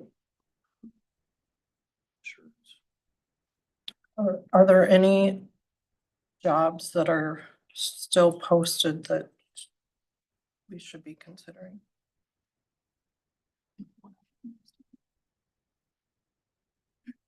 I know in. I don't know if this is a good assumption, but I'm assuming that people would rather have a job than have a COLA, if that's the case. But I don't know that for sure. I mean, I understand and I don't know what that does to morale. All I'm saying is, those are questions that run through my mind.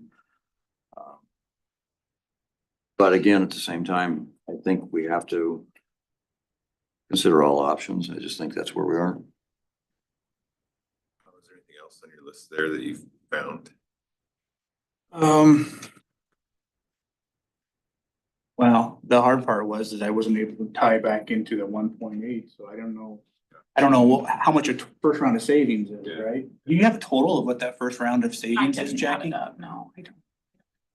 So that's tough to start diving down in when I don't know what has already been cut as far as Thanks, Red. a dollar amount. But I mean, I can go through your email and I can calculate it. I just didn't know if you knew it right off the top of your head, so. Do we need to, I mean, we're talking about all this stuff here too, brought up earlier with hotel motel. But we still need to keep talking about the wellness campus and all that money that is being lost yearly as we're trying to find money for people and what we're doing on that. That's supposed to be coming back up regularly, I thought. And you mentioned needing more money earlier for capital improvements and stuff like that. We have been working, on getting the 501 set up. I don't know if it's completely set up and ready to start taking contributions or not, but Doug can answer that. I believe they're using the community. Thank you for staying, by the way. Obviously, it's hard. Yeah. Yes, 501(c)(3) has been set up for many years to be able to take care of donations to like the wellness campus. Working on 2080 agreements with the facilities or the apartments that you or other organizations that use the building. All the services that are provided there, evaluating all of those. It has a $456,000 net shortfall last year. That's reality. was How that much dollar? So now if that number gets reduced some more this year, like say, very quick to renegotiate the 2080, all that stuff. Does that number then reduce our 1.8, Jackie? That No, different because that's fund? not the general Not fund. general fund money. It's not property tax money. For the property tax allocations and stuff, you're looking at, you know, all this city administration, staff, community development, police, fire, ambulance, library, park and rec, and the pool. That's The it. wellness center staff is not included in that. No, they don't get property tax money. They are still, I mean, you still need to look at their fund balances and everything like that and ask them if you want to balance their budget to do so as well. But for property tax allocation purposes, they're not part of that. Yes. I don't know. The revenues are short of their expenses. And they're They're an enterprise it's fund. fun. That's the reality that we're dealing with. And we can't sell the building, do anything. Probably a way, but. I mean, you think can sell that the is- building, you just gotta pay the debt off whatever you sell it, right? Well, I Make mean- sure you sell it for the debt. And any penalties. But that takes a lot off of our payroll. Yeah, they're an I mean, enterprise. you wanted to have hard conversations. Oh, yeah, no. So let's have them. We have to. We really do. Unfortunately, that doesn't help our general fund, but it does take stuff off the plate. There's, That the current shortfall right now, Doug, is 456,000. So from December fund balances from December 23 to December 24. Okay. Shortfall $456,000. They've also started adding sales tax now on the, and that's about 80,000, is that correct?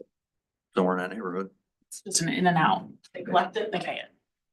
Right, but I'm saying that It's in the, we never collected it before and we were paying it, so that is, should reduce some of the, some of the we deficit. collected the tax before, but never paid. No, we never. We paid it, but We were never paying it. collected it. That's correct. Because they were supposed to be As of collecting. January 1, we now have done this. How many years? I mean, so that was from the beginning. That happened. Then it came to the city They came, Yeah. For a year. Oh, okay. thought we were going back like Oh, no. YMCA No. time. I'm like, what in the world? I don't know, Doug Scholl, I don't want to put you on the spot. I don't know if you have anything you want to say, since I know you've had some meetings with some of us, if there's any thoughts. I think an awful lot of it's been said. I mean, you gotta make a lot of tough decisions and I plan on working with Jackie and probably all of you to. So here's the question then. Do we bring this back as a study session meeting at our next council meeting, after our next council meeting then? Is that where you want to go with this, to continue the discussion, or do you Is that want to? starting to cut it tight though? As far as when, What do you want staff to be doing? yeah, that's, we gotta get That's my them. question. What that? What does staff need to be doing? Yeah. Like, do you want everybody to say, this is how much money you have, is what we've already allocated, you get no more, you have to balance it? Do you want to change your allocations? That changes what kind of city we are and what we offer, what services we have and what employees we have. That's kind of what I was saying. That's your decision.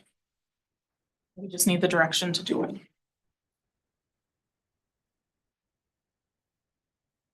So we either cut staff or cut services, or both.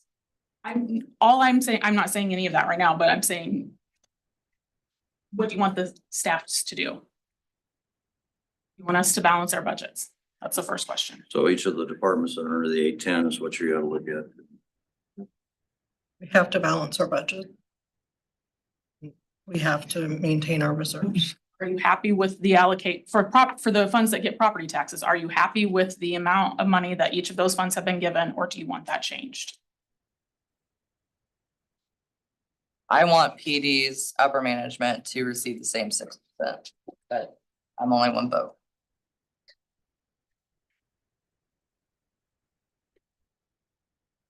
I struggle with just giving it to PD. I mean, that doesn't seem fair.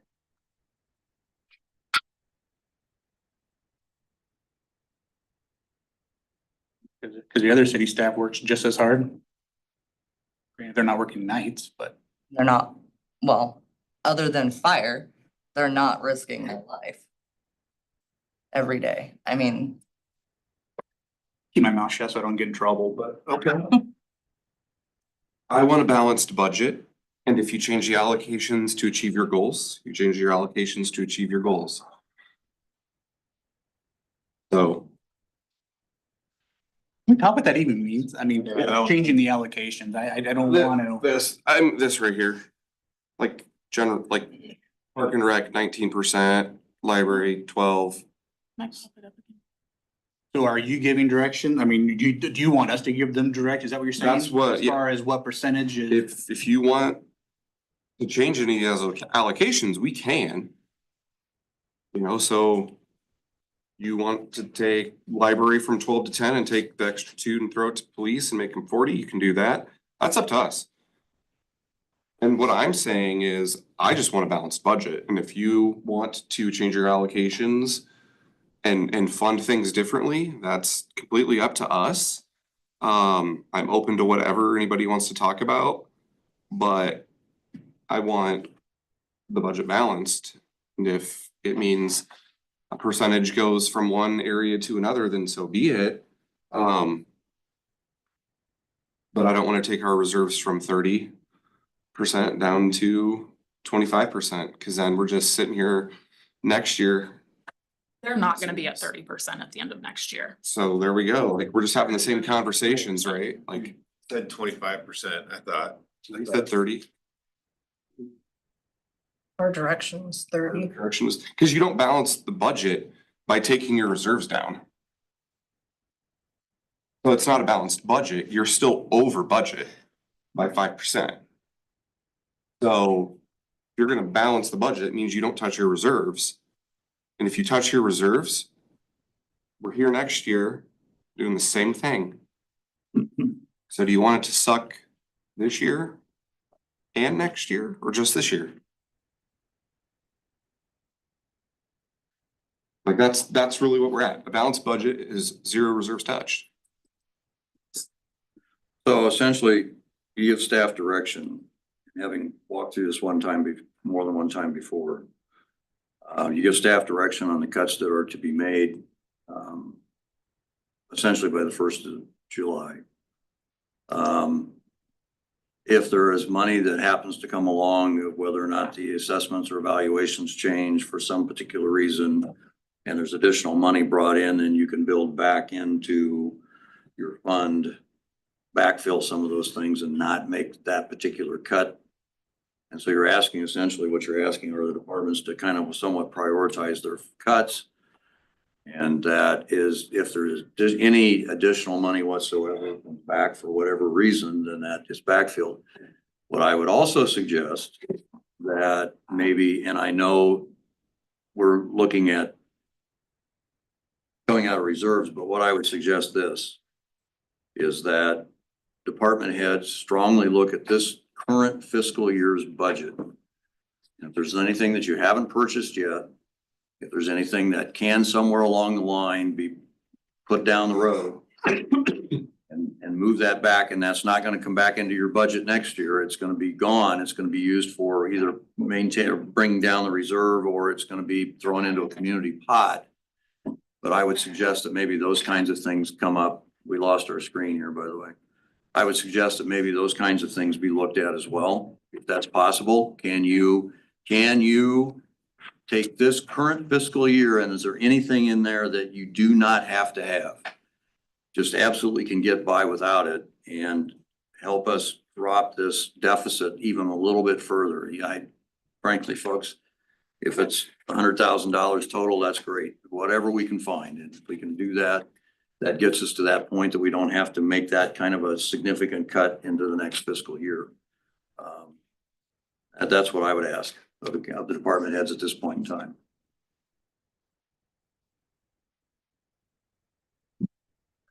And I don't know what that number is. It may not be, it may be little, it may be more than we expect. And so I don't know what that is. Go ahead and then I'll go.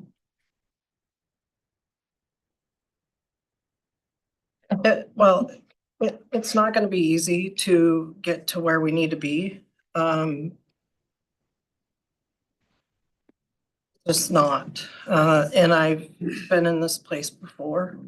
I lived through it in 2007, with the employer had to do pay cuts in order to survive and keep the employees. I don't know if that's something we want to discuss, and if so, what does that look like? But when we're looking at $1.8 million to balance our budget, I don't think we can cut $100,000 here and $100,000 there and come up to a 1.8 million. We're looking at something much larger in order to fill that gap. Well, And go ahead. I'm sorry. and we want to maintain our staff. And that's why I asked the question, can we tap into that health balance in order to make up, if we were to do something like that, can we pay their premiums to offset some of that? We have to have cooperation from IMU on that front, probably. Sure. Yep. I mean, when you're looking at the allocations, there's two funds on there that aren't essential, the library and the pool. The pool doesn't have a deficit. So, for me, I think we could maybe take some from library fund and apply it elsewhere. Well, if I may, back to Melissa's point, essentially what you're doing by not giving COLAs is somewhat of a cut as well. I mean, you could look at it that way. You're not changing the salary schedule or anything along that line, but not giving a COLA is going to be a somewhat of a cut as well. Maybe I'm wrong in thinking that way, but that's kind of the way I look at it. Yeah, because I think you got 3% built in, right, Jackie? Mm-hmm. So it does, save there. Mhm. So, What was that number again? It was like 400,000 or something? Is that what you're talking about? Is that what it was?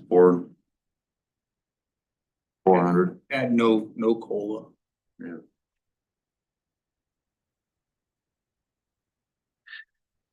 Let's go deeper though. I mean. Yeah, listen, folks, we're in a tough spot and there may be some layoffs. I mean, that's a possibility, but again, I'm hoping that we can strongly have our department heads look at what can we do now this current year. I don't know how much that is. I have no idea. And maybe it's more than we realize. The only thing I'll say is like, I think it's really tough to sit here and say, you know, this is essential and this isn't essential. Right? Like, yes, PD, public safety, fire, you know, there's a lot of things that we've heard tonight about all that. Parks and Rec, right? Like, they do a lot that's essential. The library does a lot that's essential. It all depends on what people value. There's a lot of folks that rely on the library for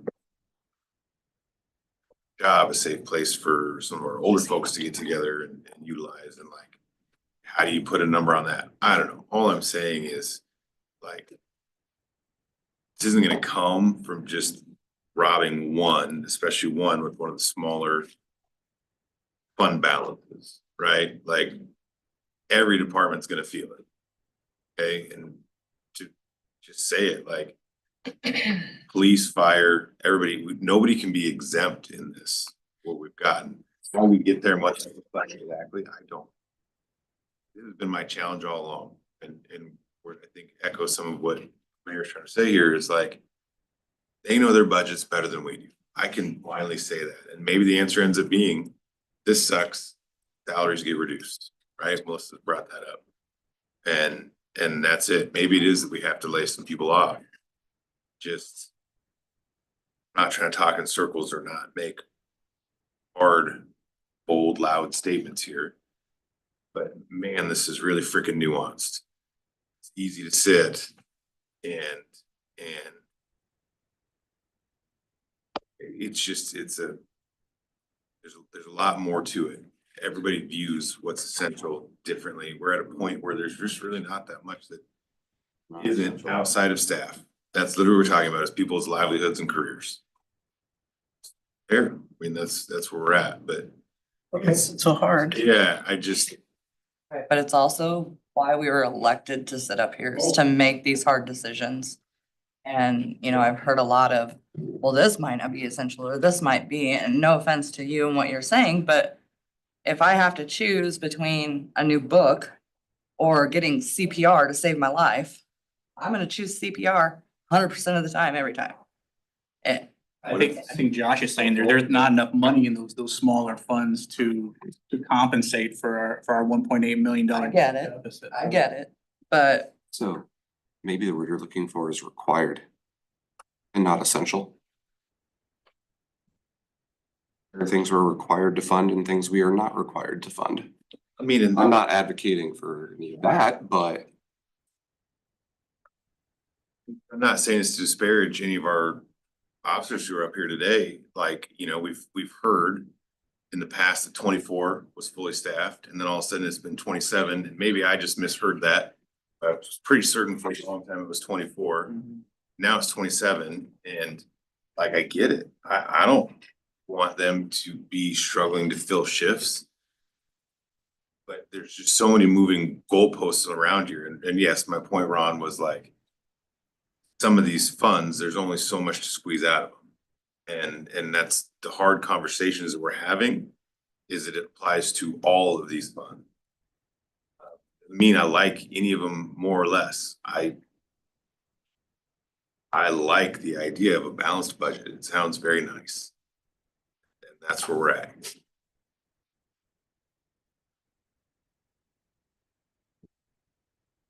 Don't want us to get into a situation where we are micromanaging our department heads in what they cut and what they don't cut. I think we need to make that clear, in my opinion.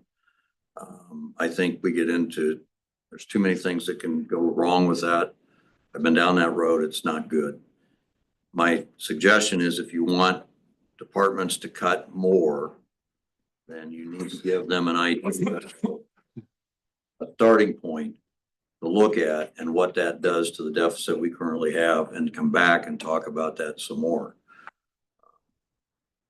And so are we talking another 5% out of those budgets? Are we talking less than that? Let's get a starting point and see where we come up with. Needs to come back with the 1.8 being gone. Okay. 0. We already gave the directive of a balanced budget.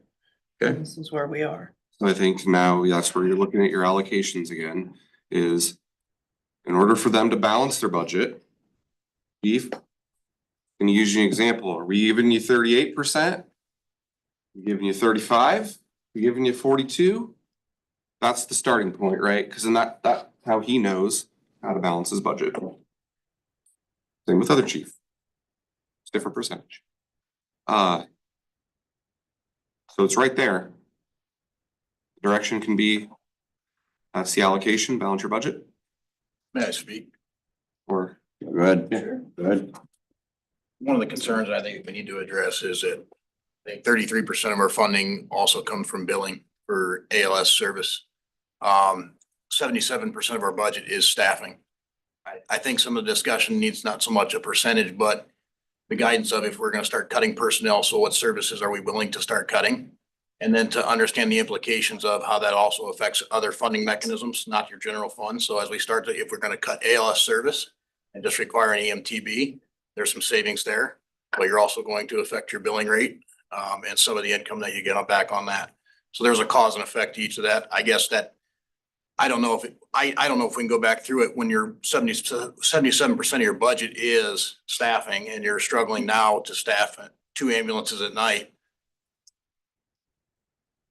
Just hacking 5% maybe cutting services at this point, cutting employees, and then the expectation of an ambulance showing up. 80% of the time that we're getting mutual aid is the neighbors providing it to us. It's a struggle just to keep that as it is, so. We'll take that for what it's worth, but.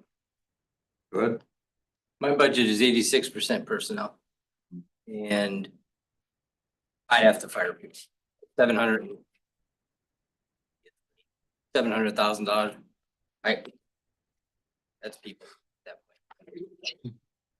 I don't have a revenue stream of an ambulance service.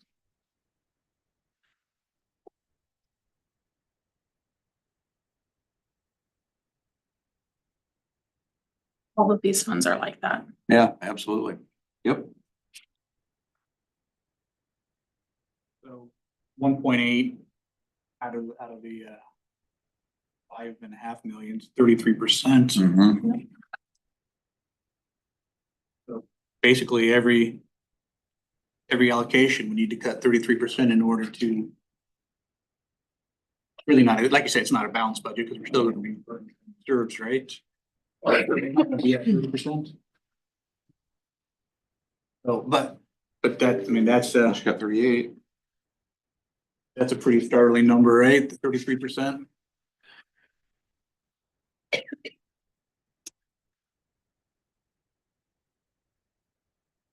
mean, it's just the reality, right? I'm sorry, Josh, it's not a big bold statement. It's just what we're staring at.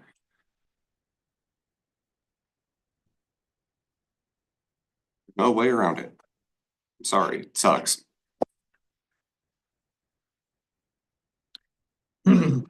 Mayor, council, if I could just get clarity on one item, maybe going back 25 minutes, and I won't go in great detail on this, but one of the proposed cuts that, I don't know if it was proposed, but just talking about Councilmember Dalby, the magazine. We're also, the various things I'm doing right now is in the midst of putting together the spring issue of the magazine. So if that's a directive of potentially seizing all operations for that, I would need to really get directive tonight because we need to make sure that that message is noted in print. And that goes to print next Tuesday. And this would be the last issue because in our summer issue would be after the start of the new fiscal year. So it'd all be online at that point in time is what I you're. likely wouldn't, we wouldn't be, at this point in time, I wouldn't recommend doing any type of like digital-esque publication. We would likely integrate this into our own communication workflow of better leveraging our newsflash, so blogs, social media. This would be, at this point in time, if that's a recommendation, I wouldn't be proposing my department to be able to build that together. How much money are you talking about saving on that publication? What is that per time? Do you remember? Well, currently, if we go with the subscribe to receive still for free, this would start in July 1, or rather the summer issue 2025. Currently, the list that we've grown, and this has been a back page ad for almost well over a year. So for the past 4 issues of the publication, that list is about 650 of our residents, give or take. And currently, we're printing roughly 8,400. And I think overall in terms, I don't know if 145 is accurate. I'm gonna look at both my department heads. It's about roughly 80,000 between postage and printing a year. Yeah, I'm sorry, I was including the staff salary in there as well. That staff salary that you're including though also is our marketing person, which does a lot more for Parks and Rec and stuff too. So I would not say that person would be part of that cut, because that person does more than just the magazine. And a greater deal too, not just with Parks and Rec, but with that whole culture and recreation initiatives. That also includes both the Indianola Wellness Campus especially, as well as the Indianola Public Library. Again, essential, non-essential, however you define it. In our world, especially in communications, this is one of our services amongst the various other things. So You think we could integrate it with our current other online marketing strategies and stuff? yeah, I mean, they would just be separates. We'd have to refine kind of what we're doing things currently and just get more of the rest of our team kind of up to speed and how to better leverage our website. I do want to point in, another important thing too, is even for the sake of the website with the cuts that we've made, that's significantly reduced, I think around $4,000. So as you talk about other those allocations for the sake of city, again, not pointing the picture of us versus them. We all work together. I would definitely argue that I've been a great community partner in my 17, 18 months here. But when we are also held to federal regulations, especially as it pertains to ADA accessibility for our website, to Wade's point earlier, less is less. This is kind of our communications version of we are definitely working with less and less. And I also think that my position was born out of a budget meeting, so I definitely feel the risk of communications being one of those potential cuts, if I'm completely honest. Well, I think one of the things you and I talked about today too was you are kind of pulled a lot of different directions by different organizations, some of which we fund and some, mostly which we fund now. And, you know, maybe we need to start considering actually charging for those services down the road as well. I mean, that seems to be somewhat of a conversation we need to have as well, but I think that it's council decision on whether or not we print this. You need to give the guy direction tonight if that's what you want to do. If you don't want to print it, then save the money and go forward, so. But just clarity, especially in the sake of deadlines, if that's the case, this would be the last issue of the publication. What's the printing cost? Printing, I'm gonna look at both Jason and Doug, it's like roughly, I think it's like 40,000 total. Oh, no, I'm just talking about for this last episode here. 12,000? Well, Like 14 to 15. Oh, yeah. 14 to 15, and so that number would, and that's when it's going out to roughly 8,400 residents. So as we go through this new subscribe to receive model, again, 650 that currently with that list, it's gonna be far less than what we're currently spending, which was, I think, part of the communications IT 10% budget cuts initially.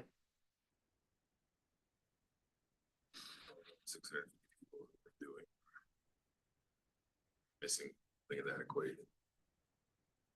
The magazine, you mean? Yeah. Yeah, I think it should be scrapped, but The only argument that I would make is at least for sure, 2 of our departments, when they've done community surveys, it's been kind of the top resource of how they stay engaged. And you're probably thinking more of your senior population and those who like that hard copy, put on the fridge, save the pool type dates, those types of They're things. paying a subscription for those 600, is that correct? No, currently it's free. I think if you're gonna maintain 600, that you cut it or you charge a subscription fee, but that's my own opinion. Imagine if we charged that 600 would go down. Substantially, yes. I just don't think it's worth, no disrespect. like. Would it be doing my job if I didn't come up and advocate and just bring up, and especially for the clarity of us putting together the spring issue and we're on deadline, so. Yep, I know, Aaron. You're doing your job. Very much what you're doing. I don't think we can keep it going. I agree. Got your direction? Thank you. Keep thank you.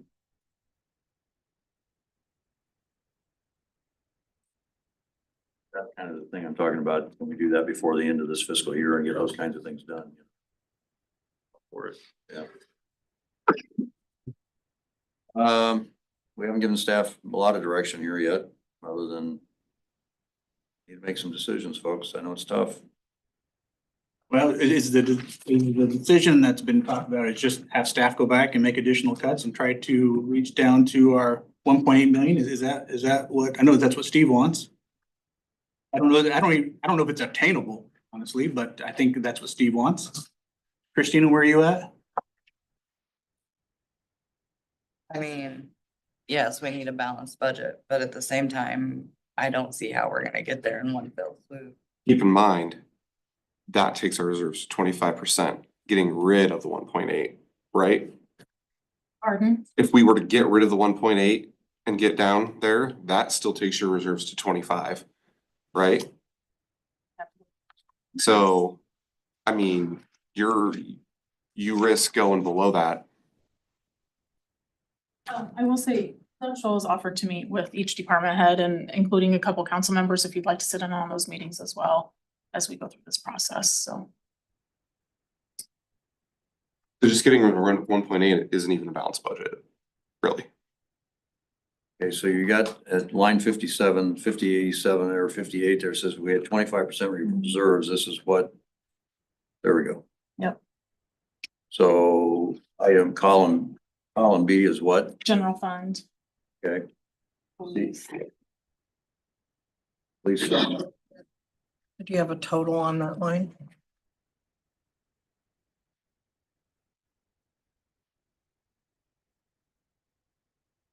So we take all of the expenses times 30%, that's 4.7.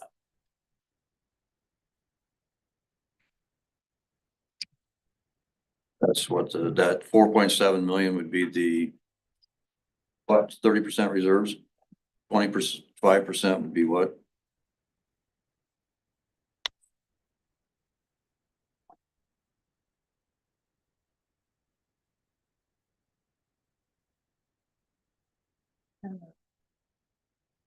Collected fund balance.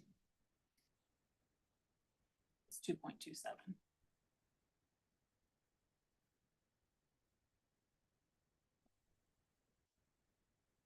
Really, we've got more than 1.8. Thing, hearing.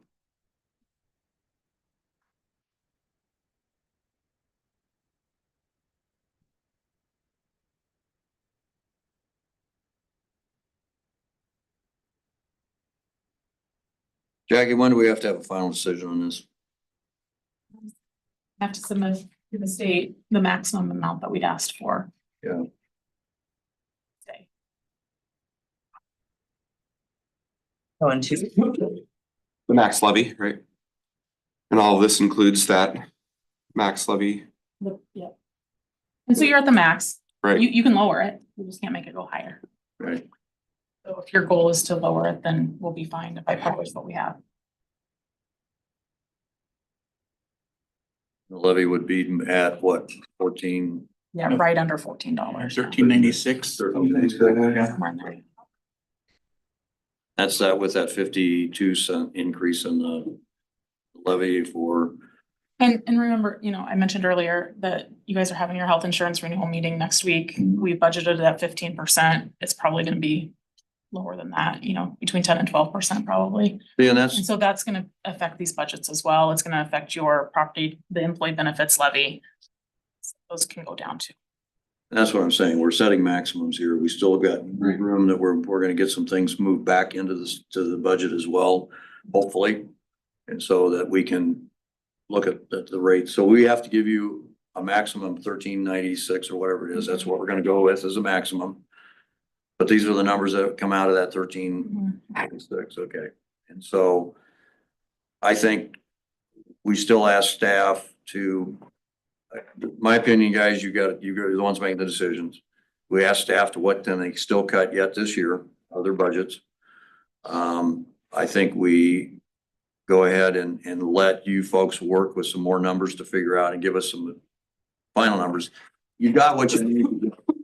You're turned in this week yet? Is that what you, okay, so you're fine with that. So it's now a question of where we end up down the road here as we move through March. And so I think it would behoove us to have Doug and Jackie and meet with department heads and figure out, is there anything else you can cut out of this budget yet that gets us a little closer to that, and that we take a look at the COLAs as we've talked about. Am I wrong on this one? And go there. But that's what I'm hearing from you folks. I'm not the one making decisions here. So you tell staff what you need to have done.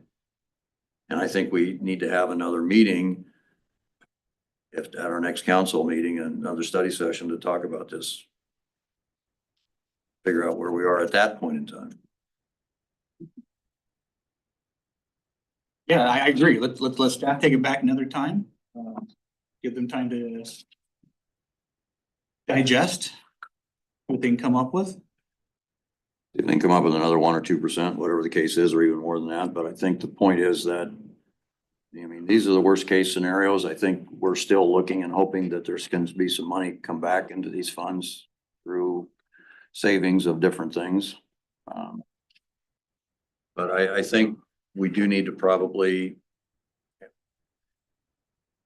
folks, you've got to ask these folks what they would cut if they had to get down to a point of cutting staff. Well, what's the first position they're going to cut? What are they going to look at, those kinds of things? I think, but that's not our decision to say, okay, you cut a position, what is it, you know, what are you doing? What kind of money you're looking at, but let that decision be with the department heads. We don't want to get into the discussion about who's cut. We do not want to get into that discussion.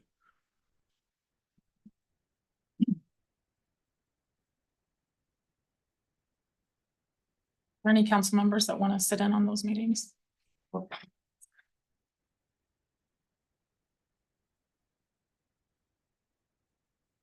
I'd be I happy don't know to. if you saw. Yep, I saw you and Councilmember Armstrong. When it is, Jack. Okay. Can't have more than I was two. gonna say, I'm out of the state. Yeah, the corner. Work 3 days, so. Yeah, I mean, if those two can't, then you can reach out to, I mean, because we can't have more than two. It depends on timing. Okay. Maybe just send it out to all of us and Okay. anyone interested, I guess. Yes, do you have direction enough at this point? in time? Yeah, thank you. Okay. Put this on the study session for the next council meeting. We'll have a public hearing at the next council meeting as well. Yeah. Can we get an updated spreadsheet? I sent it to you. Oh, you did? Yeah. Okay, anything else for the good of the order here, folks? I just want to thank all of you staff. You've done a great job and none of this is easy.